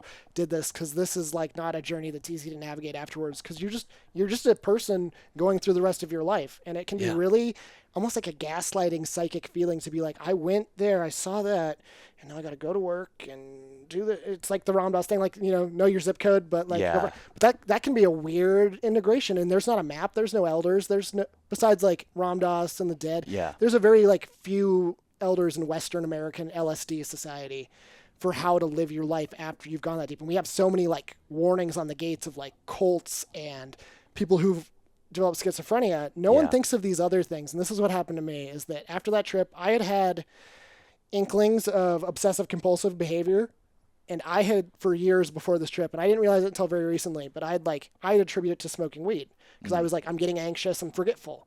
So every time I would like smoke weed, and I'd be like, did I check the door? Did I check the door? Did I check the door? Okay, cool. But I just thought like I'm smoking weed and I just forget. And that made sense. I smoked weed for decades, every single day. I could count like the number of days I didn't smoke on one hand, and it was like traumatic. Like, oh, I didn't smoke on that day. Yeah. June 22nd. Oh, That was a tough day. Yeah, the day before Thanksgiving. Holy shit! But then I smoked that resin. I was like really into smoking resin. I was deep, like addicted to weed. In a problematic way that wasn't serving me. Where I was like, I'm gravity bong hitting resin, like crazy, like fiendish shit. Yeah. And so I just attributed all this behavior to the fear and anxiety that weed was making me. But weed was actually showing me something. It was showing me how anxious I actually was the whole time, and how I'd never integrated that part of me from the DMT trip, from my first acid trip, from my whole traumatic childhood, which was very real. And I didn't realize, like, when you have a lot of trauma from being a child, when you trip, your brain kind of can go into like, I'm not safe mode, because uncertainty, chaos are very hard to accept when you grew up with those. And I'm sure you guys understand that. Yeah, totally. And you guys like seem like you went manageably. Like you took a step around the mountain, and I just like ran up and jumped in the volcano. I was like, dude, it's hot as fucking here. Don't do that. We're like, we're still making our way you up guys there. are like touching it on the side and ladling it and looking at it, and I'm just like, it's really fucking hot. It's gonna explode. Wow. I think part of, too, as you're saying this, I'm realizing, like, how you're like, weed is trying to tell you something. I think with these loops, because they're very strange, I think they're trying to tell, if the loops are making you uncomfortable, it's trying to tell you the loops that are your day-to-day life maybe make you feel very uncomfortable. Well, don't fall into the loop of work, drink, pass out, work, drink, pass out, coffee. You know what I mean? I Those hate are it. loops. It brings the big question. Your whole life is a loop. Yeah. It's a cycle of cycles, and it is really odd that we get a repeated day every day to wake up and just like robot level refresh, try again with the memory of the last one. Yeah. It's a beautiful gift if you're disciplined and you have good people around you. You can like make this life anything you want, and it's actually an insane gift from the universe, which is another thing I'll get into, I guess. But I developed OCD because like that trip of just shitting myself in that tent, I realized like in hindsight after I came out, I like went and smoked a joint with a bunch of people. I was like high as hell, like off this planet high, and I was smoking weed, which is in hindsight not my, Oh, man. But you said you started smoking. I was like, I know you're you guys say insane. that. Yeah, dude. Even saying it now, I can just feel the feeling when you're on acid and you smoke weed, and it instantly That just first time. You're like, God damn it! Whoa! I wasn't coming down. That's was when still I get the peaking. loops. Yes, that's when everything gets really confusing. Well, And that's what McKenna said. That's when acid is really interesting, is when you include weed with it. It's actually like, dude, it's one of the weirdest subjective experiences, and people make it so normal. I think it's so funny that it's normalized. I remember that, like I said, my weed dealer being like, yeah, you just smoke weed and ask acid for what you want. That is wizard crazy. level shit that should not be handed to beginners because it's Definitely like not. so fucking weird, and your brain has to like handle so much. It has to loosen up all its like tethers very quickly to expand that fast. And I got really scarred from both DMT and smoking weed on acid for the smoking something and then having everything go.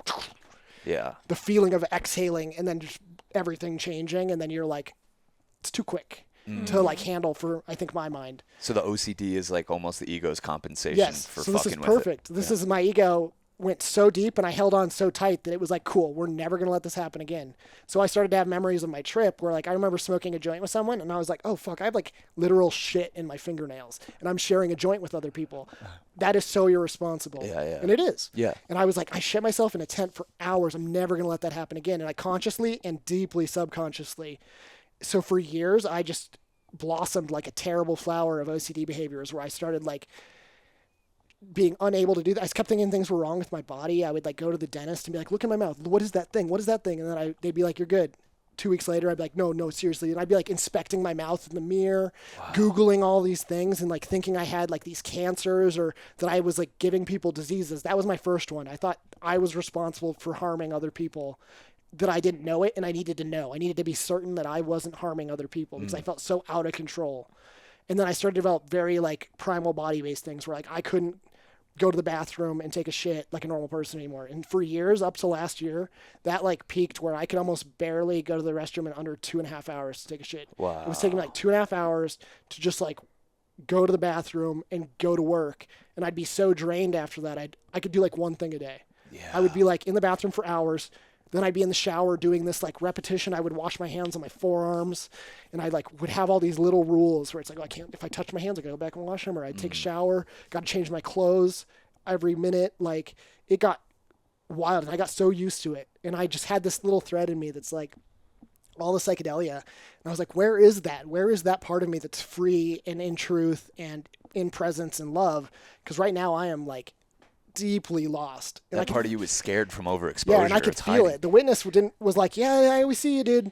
We can't help you right now. The ego's too strong. It was Yeah. like an ego disorder. I had a looping certainty and doubt-based disorder and discipline disorder. I had discipline for all the wrong things. Yeah. I'd wake up every day at 5:45 in the morning so I could go to the bathroom and get to work at 11 a.m. and I'd still be late.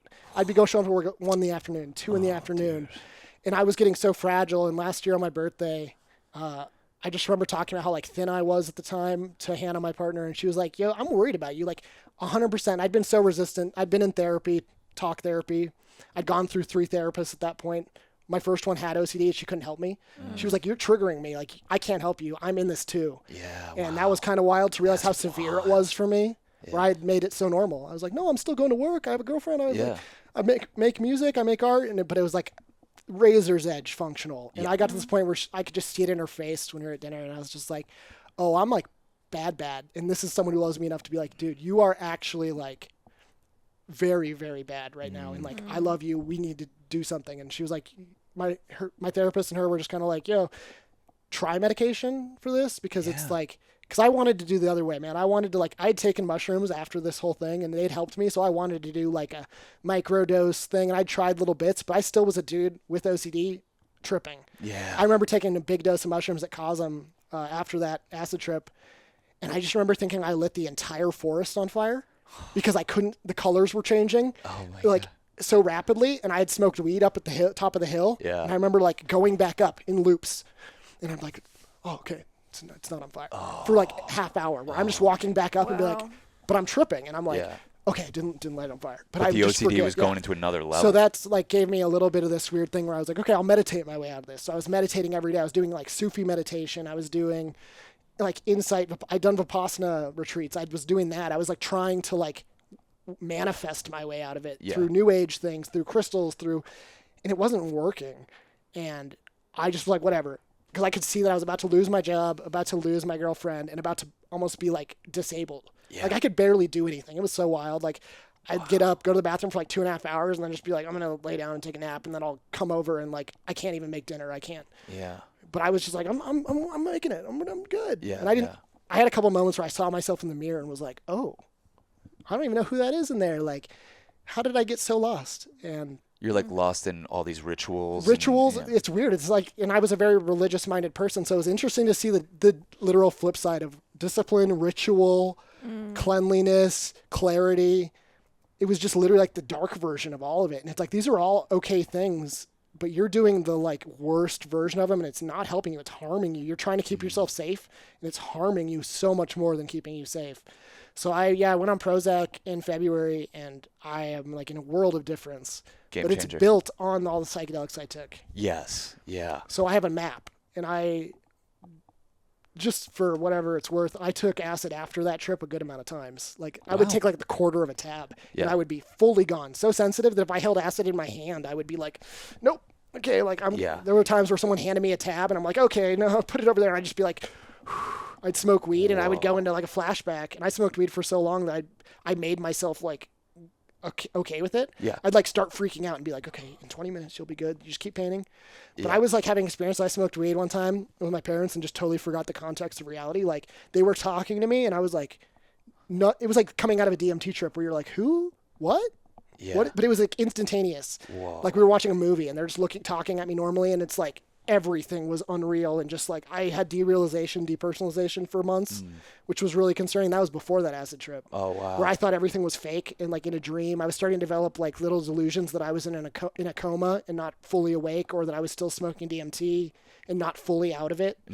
And I would like smoke weed and instantly start panicking that like I was going to really wake up. I would start touching a very real truth of reality, which is that we are God dreaming. Yes. But my ego and my world wasn't ready to integrate that. So every time I smoked weed, it would just happen to me, and it was so alarming. And I just say that for anyone who's ever had that happen, because there's no way to put it into words. It was just like reality wakes up, and I'm like, oh, how the fuck did I get in a body? It was like smoking DMT Yeah. casually every day. Yeah. And it was just so jarring to my brain, who was trying to heal, that it like enforced more trouble. And I was just like, I got it. I'm in some sort of mystical thing I don't have control over, and I'm really grasping it, the impermanence of things. Like I knew everything's impermanent and changing, and I was trying so hard to build castles in the sand and like hold on and fix them and be like, no, just stay. But I was tied to my human body function, which made it really debilitating, where it's like I can't even take a shit, and I have to do that every day for the rest of my life. And that's a good thing. Yeah. Everyone's doing it. It's not a problem, and I'm making it a problem. Yeah. And so it was just really difficult. And I had a mushroom trip in 2018 that made me stop tripping, because I took mushrooms that were given to me by somebody I love, and such a little dose. And I was just like, whatever, I'm going to take them and paint. I was like house sitting. I was sitting in the garden, and all of a sudden I just started pouring tears, and I could just feel the loving presence of God being like, the freedom to exist is that anything can happen, but you're safe. You could have the worst life. It can really hurt. It can be traumatic and evil and dark, but that's because true love is to let freedom out. It's not free if I don't let you have that. You have to have it all. Every single experience. If you're going to be truly capital F free, you get everything, but you're safe at the end. You're held in God. And I was just so floored. I mean, like, I went and tattooed it on myself so I could remember. Yeah. That's when I fell in the Ram Dass hole, because it was just like, it's a really weird thing to talk about. I don't like talking about it because people don't understand what I mean, but it's not like, they're like, why does tragedy happen? It's like, because you're free, big free. Yeah. And that's so hard to deal with. Yeah. You're so held and paradoxically so free that it's dangerous, but it's not dangerous to your being at the core. And it's really weird. And like, that's a weird thing to hold on to. And after that, I was like, I think I've gotten enough trips for the moment to just like integrate all of this for a while. And so I got really into Vipassana meditation, went and did the 10-day retreat, which didn't have a mystical feeling. It was like a bad acid trip for days. I was just remembering shit from childhood that I didn't remember, dealing with trauma, but in a weird way where you're just like, what do I do with that? What the fuck? Yeah. What the fuck is in my brain? And you can't talk about it or write anything down. So Yeah. it's like, It can be really hard for people with trauma specifically. Yeah. So I wouldn't recommend doing any sort of like silent retreat for people with deep trauma, because you're just like, it's like tripping. The you that makes the choice isn't the you that has to live through it, and there's no getting out. So I like that. That's the psychedelic part of me that likes the locked in the cage until I get it kind of vibe, but that's not for everyone. And it's kind of like psychically damaging to myself. And that's why I had to be like, okay, gentle embodied methods of healing. So I got on the Prozac. I've gotten deeply into meditation, making art, making sure I honor that part of me that went so far out. Yes. Because I also can't escape it. There's no part of me that wants to. I want to keep going. I'm jealous. Yeah. I hear about you guys tripping, and I'm like, oh man, I'd love to take acid and go to Ween or like have fun again. Yeah. Instead of being like burdened by my own being with this like stupid cosmic responsibility and then making 2D images about it in music. It's really silly. You're like, I'm just making a picture. I'm jealous of you.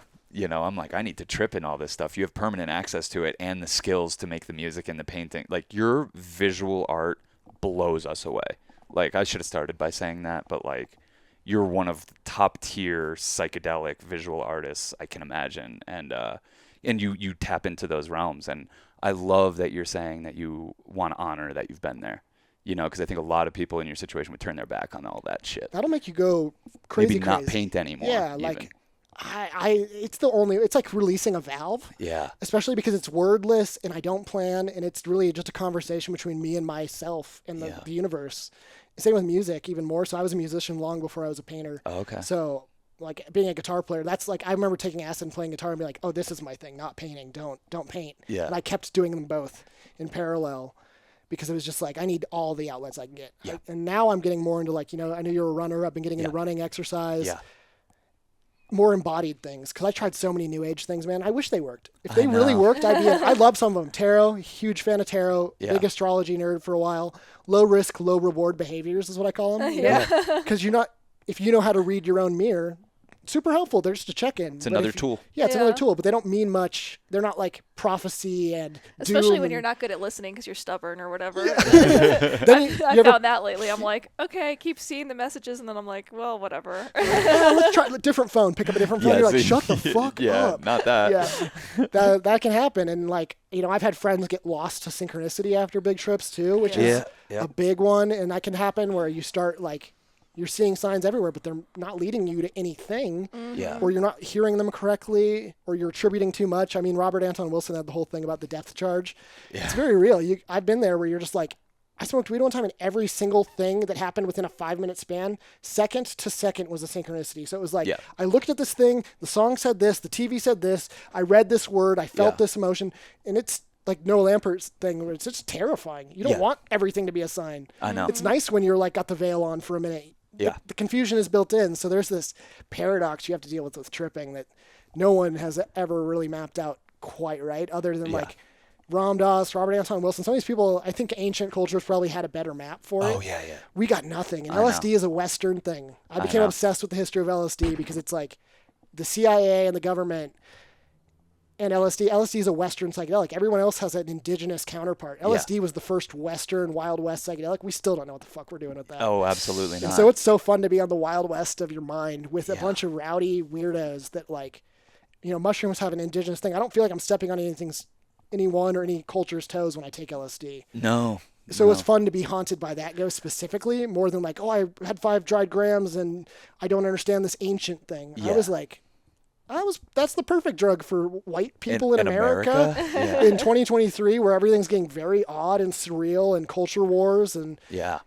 acid is just ripe. And we live in a really weird time to have taken this clear, silent chemical that just erupts everything and is somehow built into everything. Our Yeah. culture, once you look at acid in American culture, there is no American culture without acid. Oh yeah, I agree 1,000%. And yeah, it's I wonder as you're saying this if it's a dosage thing, and if we're able to keep this going for so long because we've never really taken more than 3 hits. And like the other day, right before we went to the Ween show, I caught like a wave of like 7 synchronicities happening at once. It doesn't happen to me all the time, but when it does, I almost went there. I almost went into the like, what the fuck mode.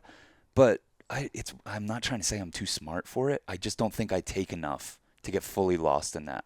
I'm just like, that was cool. Well, I think you guys also tripped in your adult life. And I Yes. tripped when I was in my younger 20s into now. I'm just 30 now. So, like, Okay. I kind of learned the ropes before the ropes were even in front of me. You know? Yes, yeah, you yeah. guys have like an inbuilt ego that you got to dismantle and reference. Like, Yes. oh, I was this way and I'm being presented this way. I was kind of like, Yeah. and many people I know took acid even like 15 and blew their whole circuit before the circuit was built, and Godspeed. But you guys I like because you did it in this interesting way where you like had enough of an ego to watch your ego throughout the process. Like, Yeah. I almost wish I could do that. Like, Yeah. because like I said, my ego just clamped down. It was like, everyone acts like you take acid, you take ayahuasca, you have no ego, you're enlightened, you help everything. It's like, Yeah. no, my ego tightened down.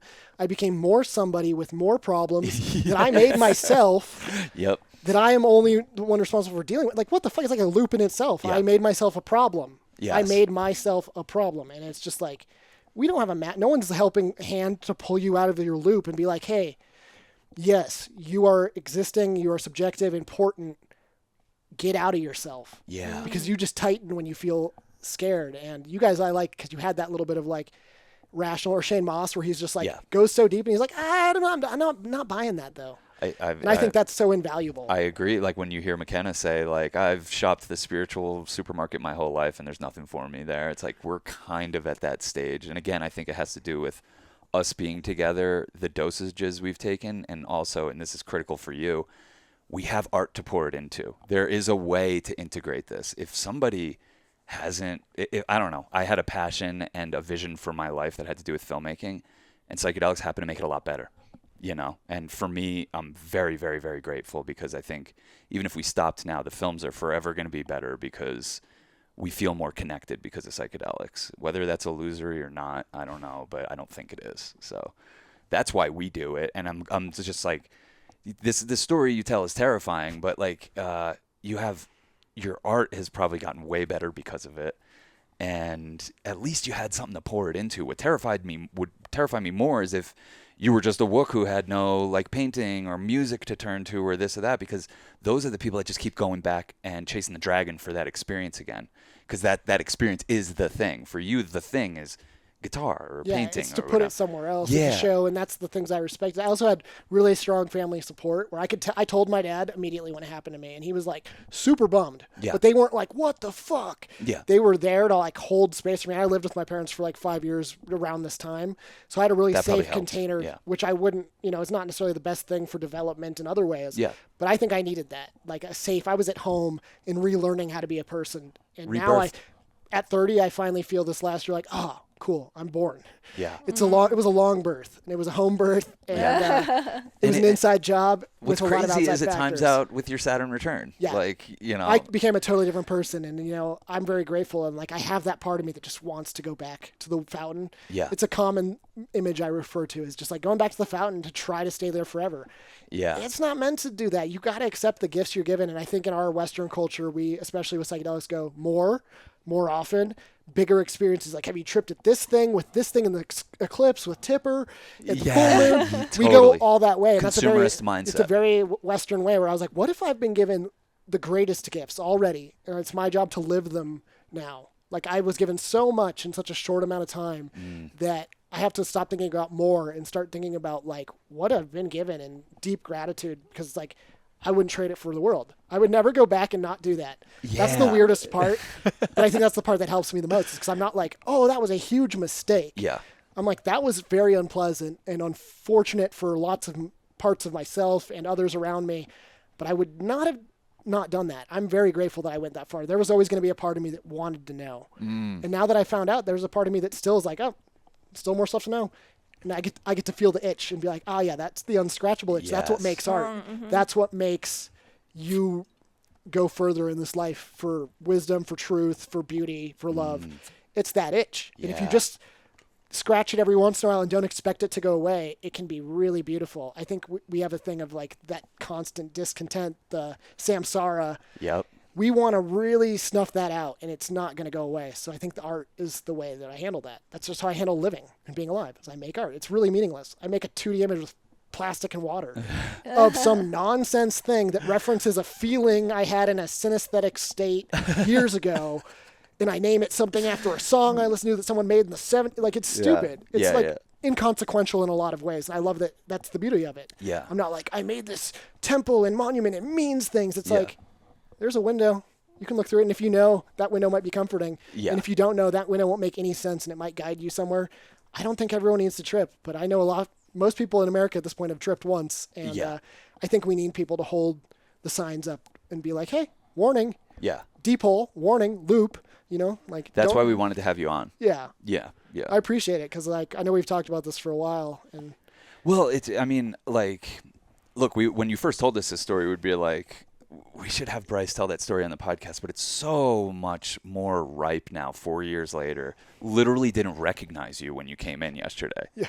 I was like, whoa, that's you. And then, like, you start telling me this stuff, and I'm like, that's why I didn't recognize you at first. You look like a different person, and you're radiating something different than in 2019. Like, you're not smoking weed. Yeah, So, and it's like, not a judgment. I miss it. I miss it all, man. If I could be like the spun wook that I was in 2019, part of me would love that. But part of me is just out of necessity had to build myself a different way. And it's comforting when I surrender to it because it is, like I said, I feel insecure, but I'm a deeply psychedelic person, whether I want to be or not at this point. Yeah. So I just try to honor it. But it's like, it's nothing also. Because I'm still just learning to be human. There's this great spiritual teacher I follow who's just like, be human first, be a yogi second. Yes. And I think I spent a lot of time in my 20s trying to be the other thing first. Be the wizard before I ever had been an apprentice to the mystery. I wanted to know, and I wanted to show people I knew. Now I'm just comforted being like a confused person in the crowd with everyone else and being like, hey, what's up, dude? Like, you need water? Do you need help? Do you need a hug? Do you just want to have fun? Can we lighten the mystery? The Dead way. Yes. Like I always call it hippie babysitter music, and I love the Dead, but it's like, people are like, it's not trippy. I'm like, it's not meant to blow your mind. It's meant to hold you while your mind is blown. Yeah. Yes. Perfect. The way of Dead putting just it. come for you when you go there. So my love for the Dead has grown so much over the last years that it's like comical because I was always like so critical. My friends would show me the Dead and I'd be like, no, Tipper's crazy. It sounds psychedelic. Yeah. Or like the Mars Volta, these bands that are spastic and crazy. They're trying to sound a to be certain far way. out. Yeah. And then I was like, no, the Dead are so weird. Their lyrics make no sense at some level. And they're so deep. And I was like, this is medicine. I would like text my friends crying, just like the Dead is medicine. It's healing me. Yep. And that's been a big thing for me walking myself back home is the Dead. We wouldn't trip the Dead, without them. Yeah, without the Dead, I wouldn't even be here sitting in this conversation. Yeah. Like music and the Dead was the thing. And that's what got me to you guys. Because you had the rock and roll and punk connection. Yeah. But the love of the psychedelic music I was like, they left us maps, man. Yeah. We're busy like looking at EDM and stuff, which is great. I'll probably be bummed that I didn't give it more time in the future, but we were left a lot in a short amount of time. Rock and roll is so young. I know. So young. I know. Don't turn your back on it. That's why most of the stuff I listen to, I'm going back. I'm always like finding new things from the 70s. It seems like there's a period in the 70s that like my soul is from. And like there's remnants or maybe it's like a thing my dad passed down because he was out here in Denver drinking fucking Jimson weed and smoking weed and taking acid and hitchhiking all over the place and seeing the Dead. But that shit got interrupted with family, kids, responsibility. And now, like, I get to really fucking do it. So it feels like that music, like, imbued on him and came through the DNA. And it just found me at the time in my life when I needed it. Because I was like you. I was like, get this shit out of here. This sounds... What is this? Ding, ding, ding, diddling, Like ding, corny ding. country, but even worse, like Worse. children's country or something. I don't know. Yeah. But at the same time, I'm like, I've never heard better music, and I don't know if it takes LSD to hear that. I know people that were like, it's similar for me, where I was like, I kind of started it as a joke. Like, I've taken acid. They took a lot of acid. Let's see what they did. That was us on and our it starts first as a acid little trip. joke, and Yeah. you're like, man, these lyrics are silly. And You there's throw like in Touch of Grey, you're yeah, like, there's like a guardian at the gate that is like, Yeah. if you can't handle the like silliness of it, you don't get into the actual sincerity of it, and then it fucks you up hard when you realize like what's in there, yeah, and you can't go back. yeah, If I wanted to dislike the Grateful Dead, I couldn't. I've seen too much. yes. And it's like it's a nice, fun family to be a part of when Yeah. you're like, yes, hello, fellow traveler. I've seen deep things. You have as well. Let's listen to the silliest, like, surface level thing that has the most depth. Like, they knew what they were doing, and it's fucked up. They were taking stronger acid more often. So I DMT? trust in that. Yeah. Yeah. That's part of my thing is like, once I had that trip, I started to look at everyone from the past psychedelic American history and be like, oh, they knew. Mad respect. They had respect. Like, they knew, and they were actually like navigating this with no map Yeah. for our benefit and theirs. And they're, well, because to me, hearing you talk about this, and I'm landing on, I'm like, is that the ultimate thesis of psychedelics, is to make you content with being part of this crowd and being confused in the crowd and not, oh, I'm an individual, please notice me. And like, it feels like that's the thesis of psychedelics. It's definitely the thesis of the Dead. So much people just wanted to do what people do with Alex Gray and just put Jerry on a pedestal and worship and this and that. And they were just like, no, no, no. They'd play bad to get people off that trip. You know what I mean? So it does feel like there is a necessary humbling that needs to happen to the American spirit, you know, in this day and age. And this medicine came along and this band came along in like the perfect combination to mellow people out and create generations of hippies who are better connected with each other. And like, I think it's commendable that you come out of a trip like that and you're like, I don't want to harm people. It sucks that it manifests in OCD, but I live with that feeling. You know, that's how girls are able to fuck with me so much. They know I don't want to have a bad karmic impact on anyone's world. I barely want to have any impact on people's world. That's the other thing. You can't not have I an impact. know, and you have dude, to, and you're going to fumble it. And Yeah.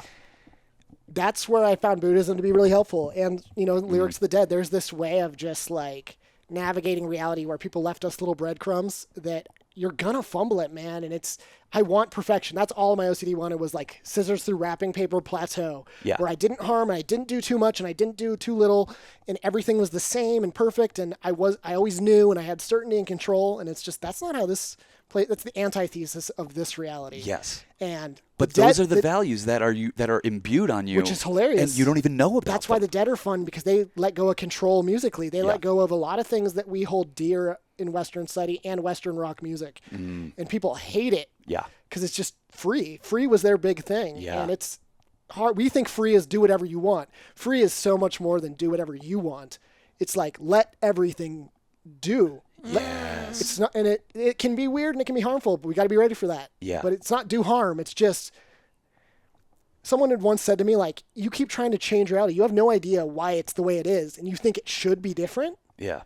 What kind of like egoic thing is that? You think it should be different? Do you even know why you're here in this body and who you are? Yeah. And you want to change it? Yep. So there's this free like surrender to Well, it. that's how you really get aligned with a God mindset, because God sees everything, the good, the bad, and the ugly, and is free to like surrender to it because it just is. And so if you like are, I don't know, That level of cosmic love is indifferent to our personal feelings. Indifferent of- to Yeah. good and bad and pain and suffering. But and it is love. It's the truest love. Because if I really loved you and I just controlled part of your experience and was like, it's coddling you and I'm protecting you like a bad overarching parent, where I'm like, oh, Sean can have love and goodness and good feelings, but he can never know bad things, you wouldn't be really free. We And just talked about this on our last podcast. I haven't listened. How Cass is, she's like, I'm stifling your growth as a person because I coddle you. And I'm like, yeah, and I expect the coddling. And I did that to myself, and I Yeah. expect it from people near me. I'm perfectly karmically ripe to be with the reins in my hand, trying to put them in the hands of the people I love. Be like, please take the reins to my life and guide me to goodness, or tell me what's wrong with me, or show me the way. And it's so weird. That's freedom. You Yeah. have the reins. Yep. You are ultimately free to make choices and have consequences. Doesn't mean anything. They'll be good. They'll be anything. But you have the reins. yeah. You were given a huge gift, a huge unbidden gift that is so hard to handle that we can't look at it square in the eyes. It doesn't want to be looked at. God doesn't want to be looked at like that because it's just a lot to handle. It's a lot of responsibility. And then you have to do the paradox. I have the reins, and I'm absolutely not in control of anything. And that paradox But that doesn't make me a victim of it. No, I'm not a victim. It's a deeply psychedelic thing. Like, I am an integral part of it, and I'm nothing.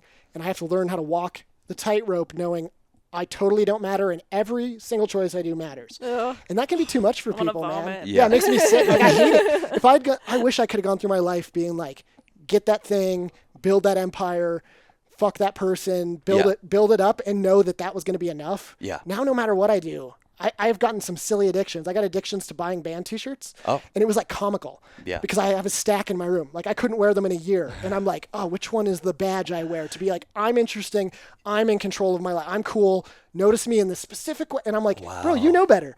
Yeah. Spiritual materialism to max. You know, I'm wearing the mala beads in a restaurant and like talking to people like. Yeah. Yeah, I see you. You know, I went through all these costs. I'm still doing it. Every part of me is doing that. You know, the Alison Gray thing, everything's a symbol. Yeah. And I just watched cartoonishly after these trips, just watched. That never really goes away. No. And you have to learn how to wear it real lightly and have fun with it because you're forever doing something goofy and egoic. It's funny that you point this out because I'm in the headspace of like, oh, Cass and I are on the other side of that, but we're on the other side of it to the point where we're choosing to dress like fucking juggalos and like we're where you're at, where we're like, fuck all that, I don't need the like beads. normcore. It's yeah, like I did the same way. I went to thing. resist it. Yes, exactly. So it's like, oh, we did all that. We wore the beads around. Cass brought around crystals with her. We had all the little sprays and everything we need. And like now it's just I came in here and I was like, I had them on my wrist before I walked in. Yeah. Super good. I was in the car like, no, I don't want to be seen like that. They're just for me. But I'm like, just matter. I'm holding matter. I'm trying to secure myself into the uncertainty. Everything I do, every choice, every impact I make, I'm like, am I right? Look at me this way. Was my costume on right thing? Well, it's to me, when I hear you talk about your art, it almost feels like you have to downplay it a little bit because of that thing you were talking about. How it is, it like you're like, oh, it's nothing. It's 2D this and that. Or if there's another way of looking at it where it's like the most consequential thing It ever. changed my life. Exactly. I don't paint like that, paint for nothing because it changed my life seeing some psychedelic art. Yeah. It actually like fucks me up. When I would smoke weed, I would almost be like nonverbal and just in awe of what was possible with art and music because it makes no sense. It's intangible in some ways. Or like painting being this frozen image of a world constantly in motion and impermanent, to build permanence into it temporarily is a fool's journey that is fascinating. That's the thing. I have just the right recipe of ego to be like foolish enough to go towards that and wear it as a badge. And the other part of me has the wisdom to know that it's meaningless, not the point, and to not get too high up on the horse. That horse is going to need to lay down and drink water. And I'm like marching along on the horse like, look at me. I have tripped. I have gone deeply. I'm one of the cool people that knows. And look at my art. And then eventually I'm just like, oh, I'm just a silly little alien part of consciousness that knows nothing. I don't know how anything works. I don't know how the world came into being. I don't know who I am at a core level. I have words and concepts for it, but I didn't ask to be here. I don't know what made this universe. That's the best first humbling trippers thing ever. You're like, hey, did you make flowers? Yeah. Did you know how to make beauty? Did you make truth? You are love. I would like to know the answers to the universe. Yeah, that's my thing. I've always been very obsessed with like, I want to know. It's built into my OCD. I want certainty. And I developed cosmic certainty where I was like, how do I know I'm real? How do I know what's what? How do I know if this is a dream or real? How do I know if God is good or bad? The paranoia how do I know that the LSD I took wasn't a CIA plan to derail me from my actual human potential? Right. You can just build a case for anything you want. Oh, yeah. And it all like infinitely exists at the same time. It's all It's true. all true. That's fucked up. That's the worst part. Yesterday when we were talking about that a little bit, I was like, I hate that this is true, that like we've been pushed like cattle into the LSD world by government intervention very consciously, and we are free and weird and in our own league because of it, but it was also not one thing or the other. It's a both and forever. And that's what makes LSD in America the weirdest thing ever, because you're like, there's nefarious ties seeded into this chemical, and it just like wakes you up. Yeah. And you can't have one without the other here. Well, you know, all this stuff has actually helped my relationship with the country we live in, because I used to be really, and I can still get very critical of this place, but there is a certain form of acceptance and just accepting the beauty of how free we are and what comes along with that and the disaster that it's going to look like to everyone else in the world. Of course, there's things we could do about it, but it's on such a big scale that I can't really concern myself too much with it, so that I feel like I'm in on the joke of this country now. It's a cosmic joke. You were here for a reason. You mind if we take a quick break? Oh, yeah, no. Commercial people in my mind. That's and in my heart. It's crazy because I like people that have done that, like real time, like hours of listening to us. I could feel that when I meet them. It's like we already know. It's weird. I already know that we know each other. Well, and because I met you in the dark at night, something So about that weird. did something to me. And smoking weed, so seeing you this time, I'm like, this feels better to me because I'm It's like, way okay, it's better. grounded. Like, Yeah. you guys are we were real. smoking so much weed that I was like feeling the story that you were telling at the time. I mean, I feel it this time, but it was like on that time I was like, Oh, I don't even know what. We might have been on something else too that night. I think you guys maybe said you took a little something. Yeah, Little we mushroom. always did when we went up there. We only tripped hard there a couple times, but you know what? You know what? Like you telling this, and I don't want to be presumptuous. I really want to get your thoughts about this, but do you think that like community, like this thing we're trying to build, is like the antidote from people going too far out almost? You know Yeah. what I mean? Like the accountability, the like just knowing people really deeply and knowing what their triggers are and what they should and shouldn't take, what they can handle, like that familiarity, the thing we're trying to build, and it's hard. I feel like can kind of be a safe container to do some exploring and nobody really fucking fully lose it. I don't know. I mean, you guys are going pretty far out. Like I said, your Yeah. Soma experience Yeah. is stuck in my mind as another like, wow, you guys did that by choice. Like, and We- just the it's kinda visual, like the yours. We visual in my barely- head with Robert Ryan doing the ritual, and just the seriousness of that, and then you Yeah. just being like, I can't fucking do this right now. Give me some Rolling Stones. Yeah. Come on. I can't Like you do it. realize, like, who am I to get myself into such a thing? I must be very far out. Like, this is not something people are just doing on a Tuesday. Yeah. Like, Well, that night really kind of haunted me for the past 2.5 years because we haven't seen Robert since then. And I was like, I held him in such high regard. Now we don't even talk. We don't go do podcasts with him anymore.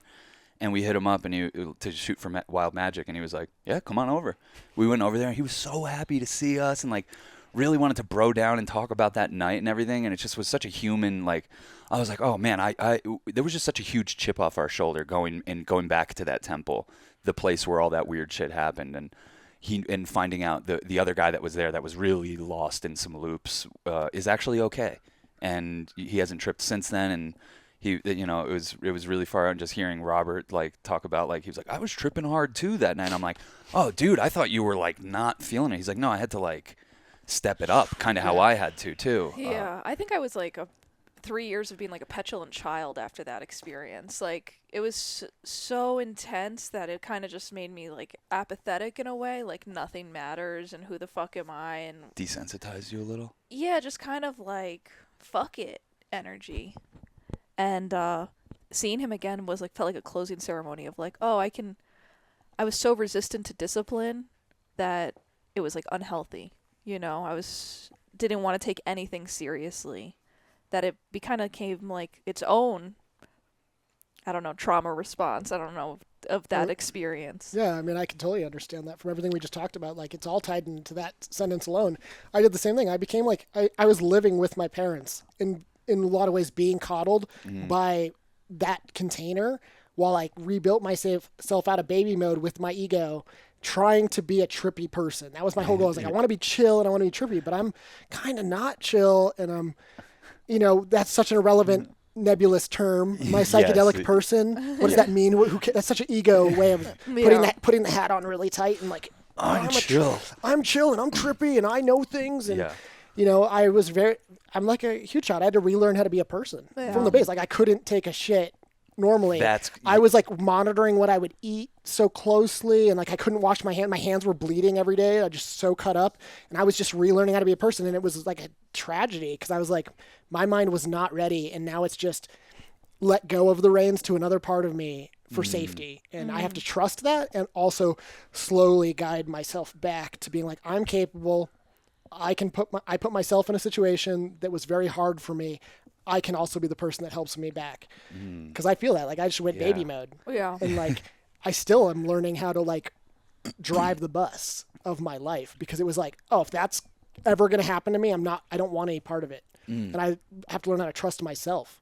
There's a Yeah. self-trust thing because I got myself into some weird things by not being very critical or thinking clearly or just from a pure urge. And I have to just make sure that I don't let that part of me always have the reins. And that part of me has a place. And so I put that part of me in art and in community and in different parts of my life, but I don't let it have the whole reins anymore after that experience. So I Yeah. feel like maybe it could be similar to what you're saying, or like it seems like you kind of went through that where you had to figure out like who's driving and to where and Yeah. yeah. I'm still like making sense of it all, because I had an experience of enlightenment, of needing nothingness, and then just coming home to being tragically human and just being like, oh, I'm just going to embrace that, and not be seeking the yogi version of myself, but maybe to a detriment, I think that's so freeing though, because I Yeah. feel like I'm sometimes caught in the other side where I just want to be something other than I am. Everything is just an adjustment. Like nothing can just be okay. I'm always like, if I just a little bit of a adjustment to this part of me, or if I didn't say that, or if I was this way, or if I wore this, or if this person talked to me, or if this person didn't talk, you're just always Dude. making these little adjustments. And I think it can be really freeing to be like, nothing matters. Literally, nothing matters. And just give up the game of trying to make this any different than it is. And it's so hard. Yeah. Because even that can be a game to make it different. Well, Like, because if it was not different than it is, I could accept it. Yes. Yeah. It's like a loop. Yeah, Well, totally. pre-Soma, Cass was very concerned with all that stuff. What can I do to make this person's experience better? If I didn't do that, it would have turned out like this, like all these adjustments and worrying about diet and like very, very micro-specific things. And like kind of since then, yeah, I think that freed you to indulge in yourself a little bit for a few years. Like, why not? We don't have a lot of responsibilities, be tragically human. Like, that's kind of why I'm not beating myself up about like this relationship that we just had that ended. Because part of me is like, why did you waste 2.5 years with a person you knew wasn't like in alignment with you? And it's just like, I was just being tragically human for a little bit. Like, it's okay. Gotta play the game, man. Yeah. That's the thing. You can't resist because it comes off so phony when you resist the game. Oh yeah. People can tell you're trying to distance yourself from a mile away, especially in the new age and spiritual scene. You're Yeah. like, oh, you just don't like yourself, and it's coming out of hatred or an adjustment. And it's really hard to just be like, I'm imperfect and that's okay, and just let it be. Don't touch it. You want to like, I'm imperfect and it's okay, and put a little sign on it so everyone knows I'm imperfect and it's okay with me. I'm good with it. Yeah. It's really hard to just be uncomfortably human all the time and to let yourself be like, I probably said the wrong thing. I Yeah. probably am annoying. I probably come off a certain way when I talk out loud that when I watch this, I'll like Yeah. lose my mind. Well, it's such a trap too, because you think like, well, in order for me to be this ideal person, I need to look at every situation and analyze everything I did wrong. So if I make sure to worry about all the things that I could do wrong in the future, then I'll do everything perfectly. And then it just yeah. like leaves you in this like kind of worry loop where you're never able to achieve the person you want to be, which is like free of the worry. Yeah, you want to be free of the worry. So you're like, if I do all these little adjustments, then I'll be free. But to Yep. be free of the worry, you have to drop the worry. Mm-hmm. You Which have to just feels embody. irresponsible. Yeah. And yeah, It's all about embodying what you want in the future in the moment that you're in.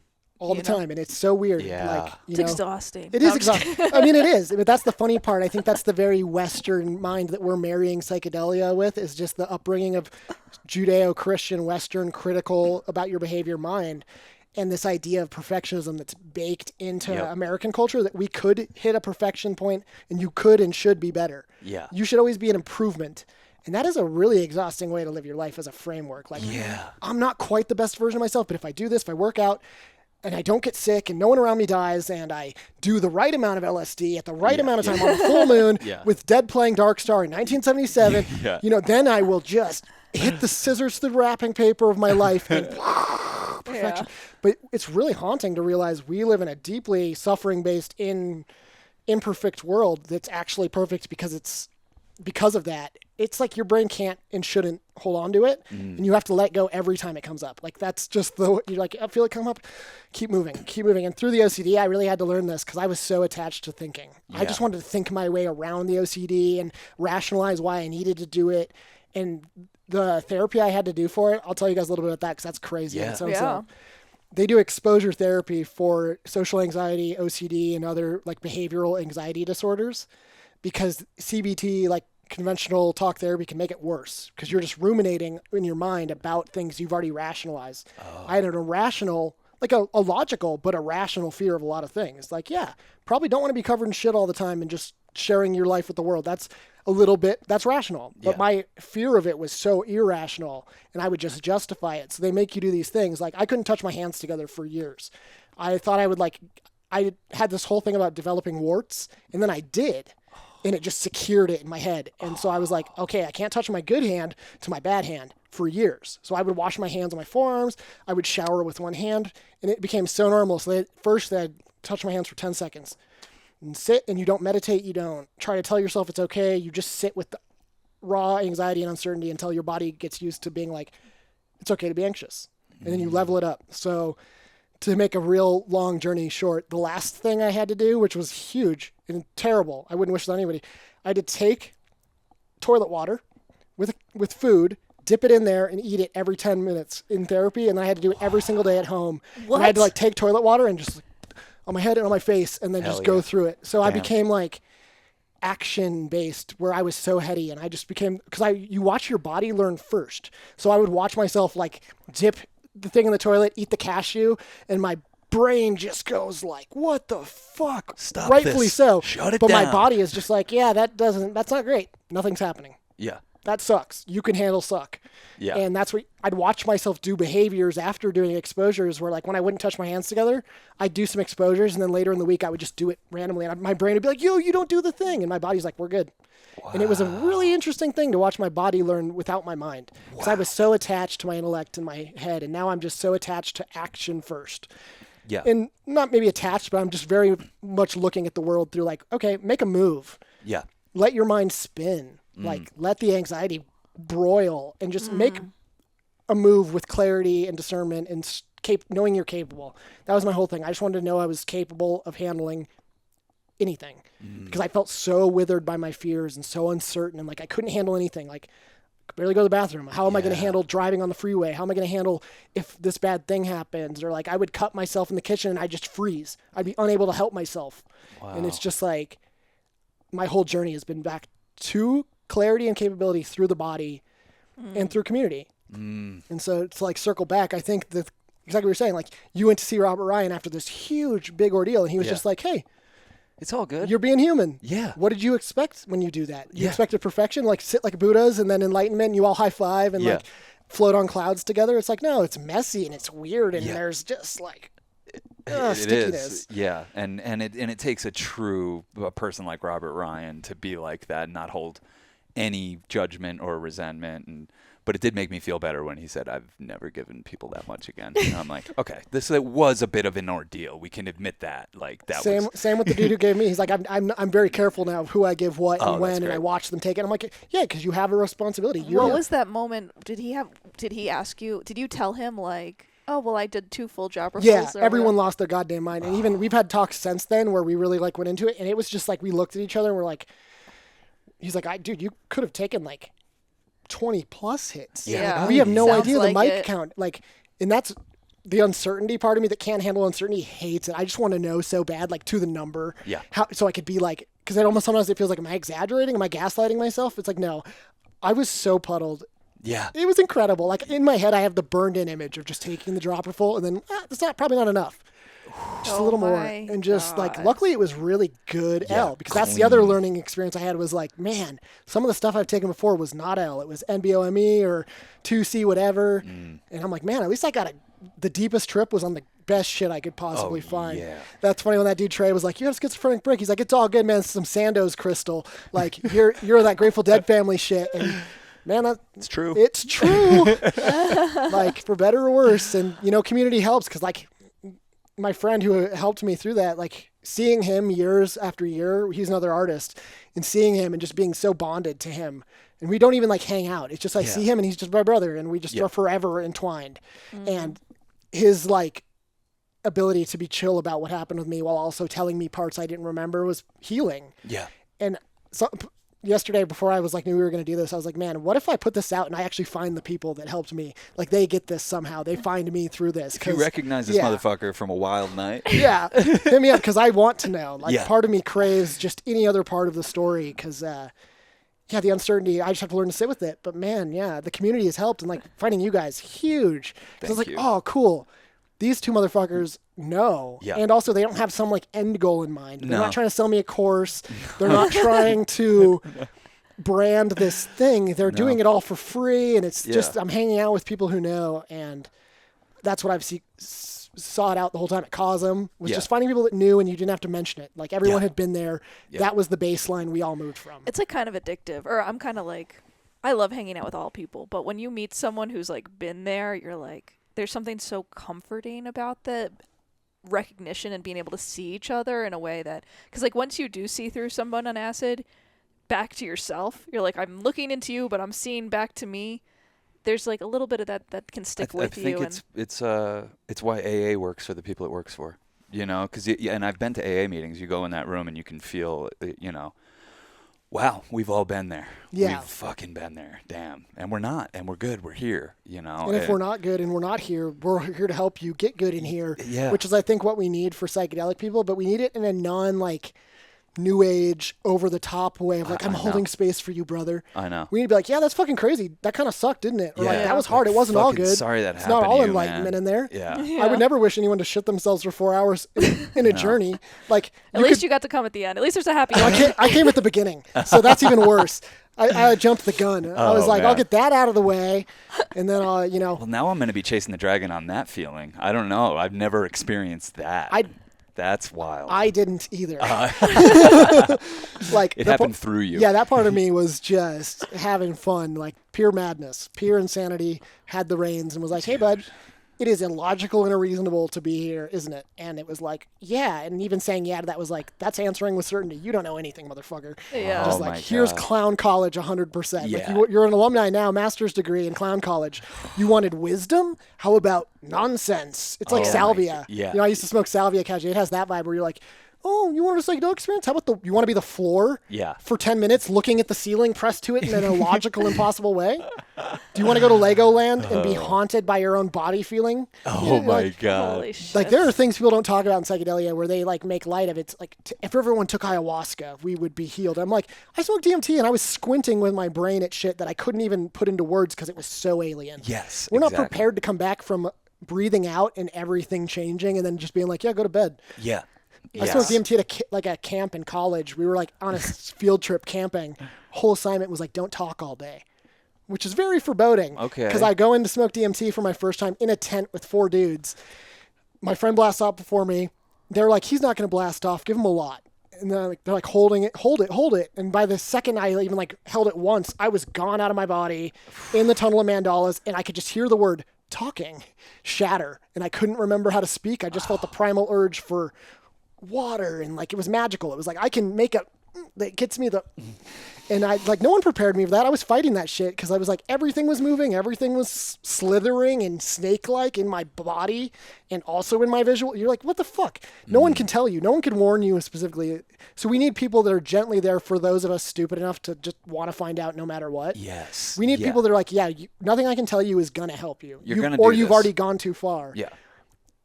Here we are at the other side with a blanket and some Grateful Dead and some water Yeah. and some just general we're here for you, and that has to have a sensitive boundary because some people will be please grab the reins. Yeah. And we have to be prepared to be hey, actually I'll take them for a minute, but I think you should take them for this minute. How about you take them and go 1 block further, go around the corner, because that's the dangerous part, I think. And that's why people go into cults. That's how people get involved with the endless ayahuasca shamanism, I'm pretty sure, is just they're that dude has the reins to my healing. Yeah. And we're in the Wild West. We have to figure out how we can get community healing, be individuals with the right boundaries. People we're not try quite to give ready. it to us. Yeah. And I think just because of my age, I'm old enough to know better. I'm no, I do not. And I'm also lazy, and I'm not I think I'm just too much of a stoner to become a cult leader because it's a very tempting thing. You could be a cult leader. I thought about that yesterday after talking to you. I was like, dude, you have the perfect makings to be But I don't have that thing, the desire. Yeah. Really, because I just got my girl. That's all I care about. you just have a 1-member cult that Yes, occasionally picks up another member. Yes, exactly. And then I'm a peripheral cousin member where I'm I really like this. I'm cult adjacent. Yeah, I'm if that bus goes by, I'll get on. But yeah, totally. No, but I mean, I think it's cool to have, that vibe without somebody trying to seek the power. And we've had people come into our community and say just here, cha-ching, how are you guys not fucking getting every dime out of all these fucking kids that you can? and they've tried to, and we have to distance ourselves from those people. And it's like, it's fucking heartbreaking, this stuff, how capitalism corrupts, like the Power attempts. corrupts. Like, Power. why would you even want power when you know it and is inherently corrupting? But Yeah. you don't know, especially in Western society, like there's that childlike part of me that loves acid because you go to acid superpowers land and you feel like you could do anything. Oh, You realize yeah. that it's choices Yep. and thought alone that makes you guide toward behavior, and that could just go. So it's like, oh, power is addicting, because I think that's even the part of me, and like Ramdas had it, the part of me that wants to trip more. I want power. I want to make better art. I want power over my output, over my behavior. Well, I And have that that's- too then, yeah. now that I think about it. In that seeking for constant improvement, we're just so ripe for like, this thing gives you superpowers. Do it more, do it often, do it with someone who knows, do it with someone you can osmosis their power. Yeah, yeah. Trungpa used to talk about that. Like, you're not just going to go sit by an enlightened person and become enlightened. You got to do it yourself, man. Like, Yeah. that's spiritual materialism. We have it baked into our culture where it's like, oh, if I go to the right shaman, Yeah. he's going to heal me. I'm going to be perfect. Yeah. We have a weird thing where we have a relation with expertise that, like, yes, you know more than me. You've tripped more yeah, than me. You have 2 steps of the map ahead of me, but I need to make sure I don't give you my reins and the whole thing. Like, just take me everywhere on your map. If I knew the way, I would take you home. Yeah, thanks, man. Sorry. I've been waiting for years to sit here and have you take me home, man. I'm just like, if Sean and Cass were in person, and it was raining, and it was the afternoon, it was like, yes, it's all coming together, and then all of a sudden, it just, that fracture of like, oh, what the fuck? Yeah, yeah. That's going to be endless for all of us in Western culture, seeking spiritual things outside of lineage and tradition. Yeah. And acid has lineage and tradition, but it's loose. Yes. It's free. So you have to join yourself voluntarily or Yep. involuntarily and cosmically. And you have to learn how to run alongside the bus that the dead and the beat poets and everyone put down. And we have to learn how to put a hand out for all the like other parts of American culture that are suffering. Yes. Because white people have this epic thing where we're able to trip and take mad amounts of acid and fairly inconsequentially do psychedelics in an erotic American way. And then, you know, what my partner Hannah always talks about is like, you go and you get this awareness that we're all one, but then how do you pass by these people on the street? You're one with hard. them. It's And hard. you have to stuff it down and block it. And we Yeah. have to learn how to accept that with the right boundary where it's like, well, do I give everything to everybody I ever see? Like the Ron saying, am I just going to give it all to you? Yeah. Maybe, but we have to learn how to like integrate the real suffering here. And I think that's part of the karma of just being like white Americans who've gone far. Yeah. It's like, that's a responsibility. You could be a wook and party at every Disco Biscuit show for the rest of your life. And Yeah. that's totally okay. That's You're cool. free. Yeah. And I'm power to you. I'm a little jealous. Yeah. It sucks when you start to bring in the class consciousness, the thoughts of imprisonment, I'm- reading about the people that were like in jail for LSD distribution. Yeah. Like Jesse Jarno's whole like thing he wrote about is fucking insane. Yeah.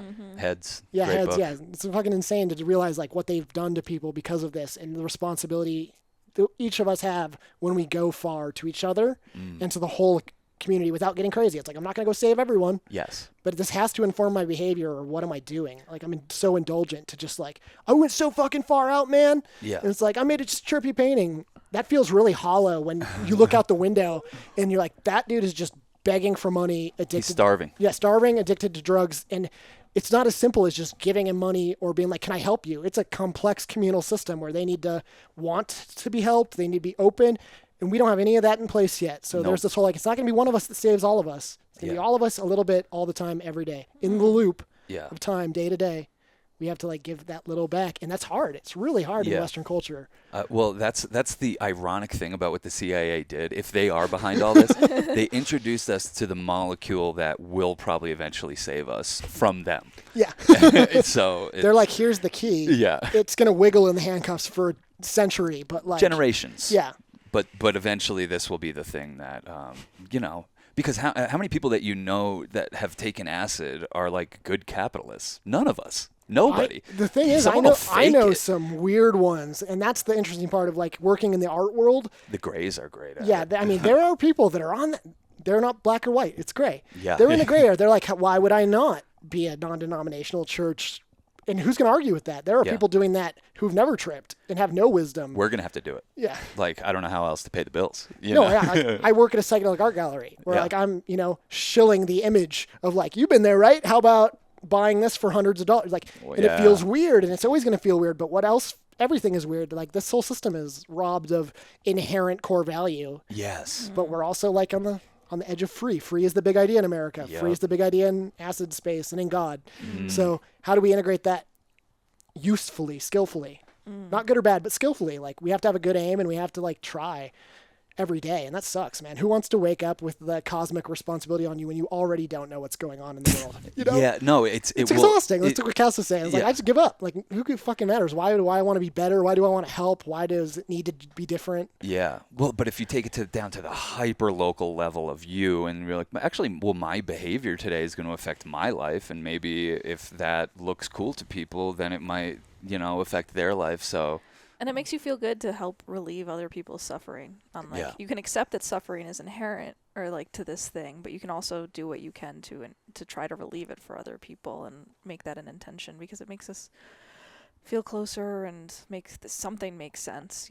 Well, yeah, it's like, I think it's pain. Pain is inevitable. We're going to hurt. Yeah. We can help each other, though, to not suffer. Yes. Yeah. And it's just like, I cut my one hand, my other hand goes to help. It is immediate. And it's like, that's an image that's been given to us for so long. But we have such an inbuilt gap between that, where it's like, you see the person on the street and you're like, oh, but if I give them that, I just can't. Oh, I can't. Oh. And then you go, oh, I gave them that, but it's not enough. And you feel the dissonance on the other side. And it's tied to ego. We're not ready to give totally right. So we're going to have to do it through like a little bit of a, like, I'm a good person. Yeah. That's going to have to be part of it. We're not going to get rid of that before we do it. Yeah. We're not going to like, oh, when I purify myself and the intentions are pure, then my giving will be pure. That's a very new age Western thing of like, oh, I'm purifying myself to be better service. It's like, that's a moment to moment thing, dude. I know. Yeah. It sucks. And it changes on a dime. Yeah. Cause you miss the mark most of the time. Yeah. Like, Yeah. It's painful to be like neurotically self-aware in America. Yeah. Because you're missing the mark. Every one of us feels that guilt deeply, even if they say they don't. And like, you can build the empire and there will be people sleeping outside your empire suffering deeply, and you'll be slightly responsible no matter what you do. Absolutely. If you help the most or the little. And it's just, that sucks, man. It's hard to reconcile, I think. Yeah, man. It's crazy. Your story makes me. We could end on this. I could go on with you forever. Yeah, You're for sure. fucking awesome. But I was just thinking while you were telling your story, how many transformational rebirth moments have happened for people in porta potties? And it happened. One happened for me when I was 19, going to the Warped Tour, and I had. What acid pushed you into, I had before, and like I couldn't shit in public, and I was very uptight. Like, am I gonna have to take a shit? Where am I gonna take a shit? So it was just like it controlled my life and just made me have constant anxiety. And I show up at the Warped Tour all dehydrated, like about to shit myself, and I immediately run to the worst porta potty I've ever fucking seen in my life. And right then and there, I relieved myself, and I relieved myself of ever being worried. I said, if I can handle this, I could do this anywhere. I'm over it. That's that. But the amount of people at festivals and shit that must be in porta potties. I was thinking is, what if he locked himself in and couldn't figure out how to unopen the door? That was kind of that's happened to me a little bit twice. But that happened to me. That's why I had to be like, help. And the person with the walkie-talkies like opens the door crack because they're like, what the fuck am I about to see in this? But I'm just standing in the middle of the room.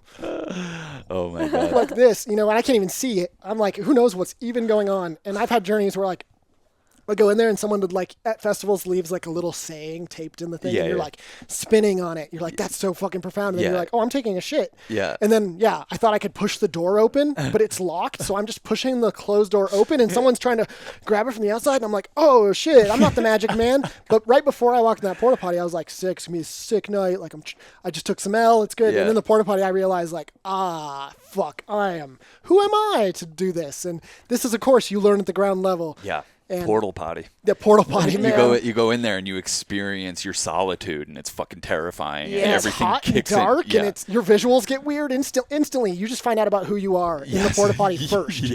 Before you can have fun, you have to check in at the station, and it's like, exactly. Yeah, I'm human. I have to eat and shit. This is bullshit. Anyway, alien consciousness. Here I come. That's every bathroom on drugs. You're just like, why do I all have of a to sudden do this? so alone with yourself, and then you're also like, wait, what is going to the bathroom? And you're like, I have to do this every single day. There's some great Sufi teachers that talk about like, you think it's good to be on Earth? The smell, the scent, this shit that you have to do every day, and you think this is like heaven on earth? Like, look critically at this. Like, be grounded. Look at that. Is that good? Like, what the fuck? Oh my Who would put you in a God. place where you have to do this every day? Holy shit. Bryce, how do people find you? Your glitch pigments. Instagram at glitch pigment or Instagram glitch pigments. That's the best way to Yep, find that's you. the best way to find me. What about your band? band's called Redivider. Awesome name. Yeah, it's a Awesome. palindrome. It's a Nice. circle. Oh, Cool. awesome. The Redivision. Cool. Back together. Cool. Yeah, we're active in Denver, so we'll be Awesome. putting some stuff out later this year. Look for Redivision. Redivider. Redivider. Hardly know her. Yeah. And thanks for really taking us over the top and getting us to Dinosaur Jr. last night. Oh, That yeah. was a lifelong mission for me. So stoked for that Yeah. one, man. Thanks again, man. Check out his art. You'll be blown away. It's a gift to the world. And thank you so much for sharing this, man. Yeah, thank you guys. Patreon.com/churchofchill. There's tons more there. We did another part of this where we talked about our weekend of hanging out with new friends and going to Ween and all the drugs we did. That's on Patreon. Patreon.com/churchofchill. Peace, love, and magic, y'all. Peace.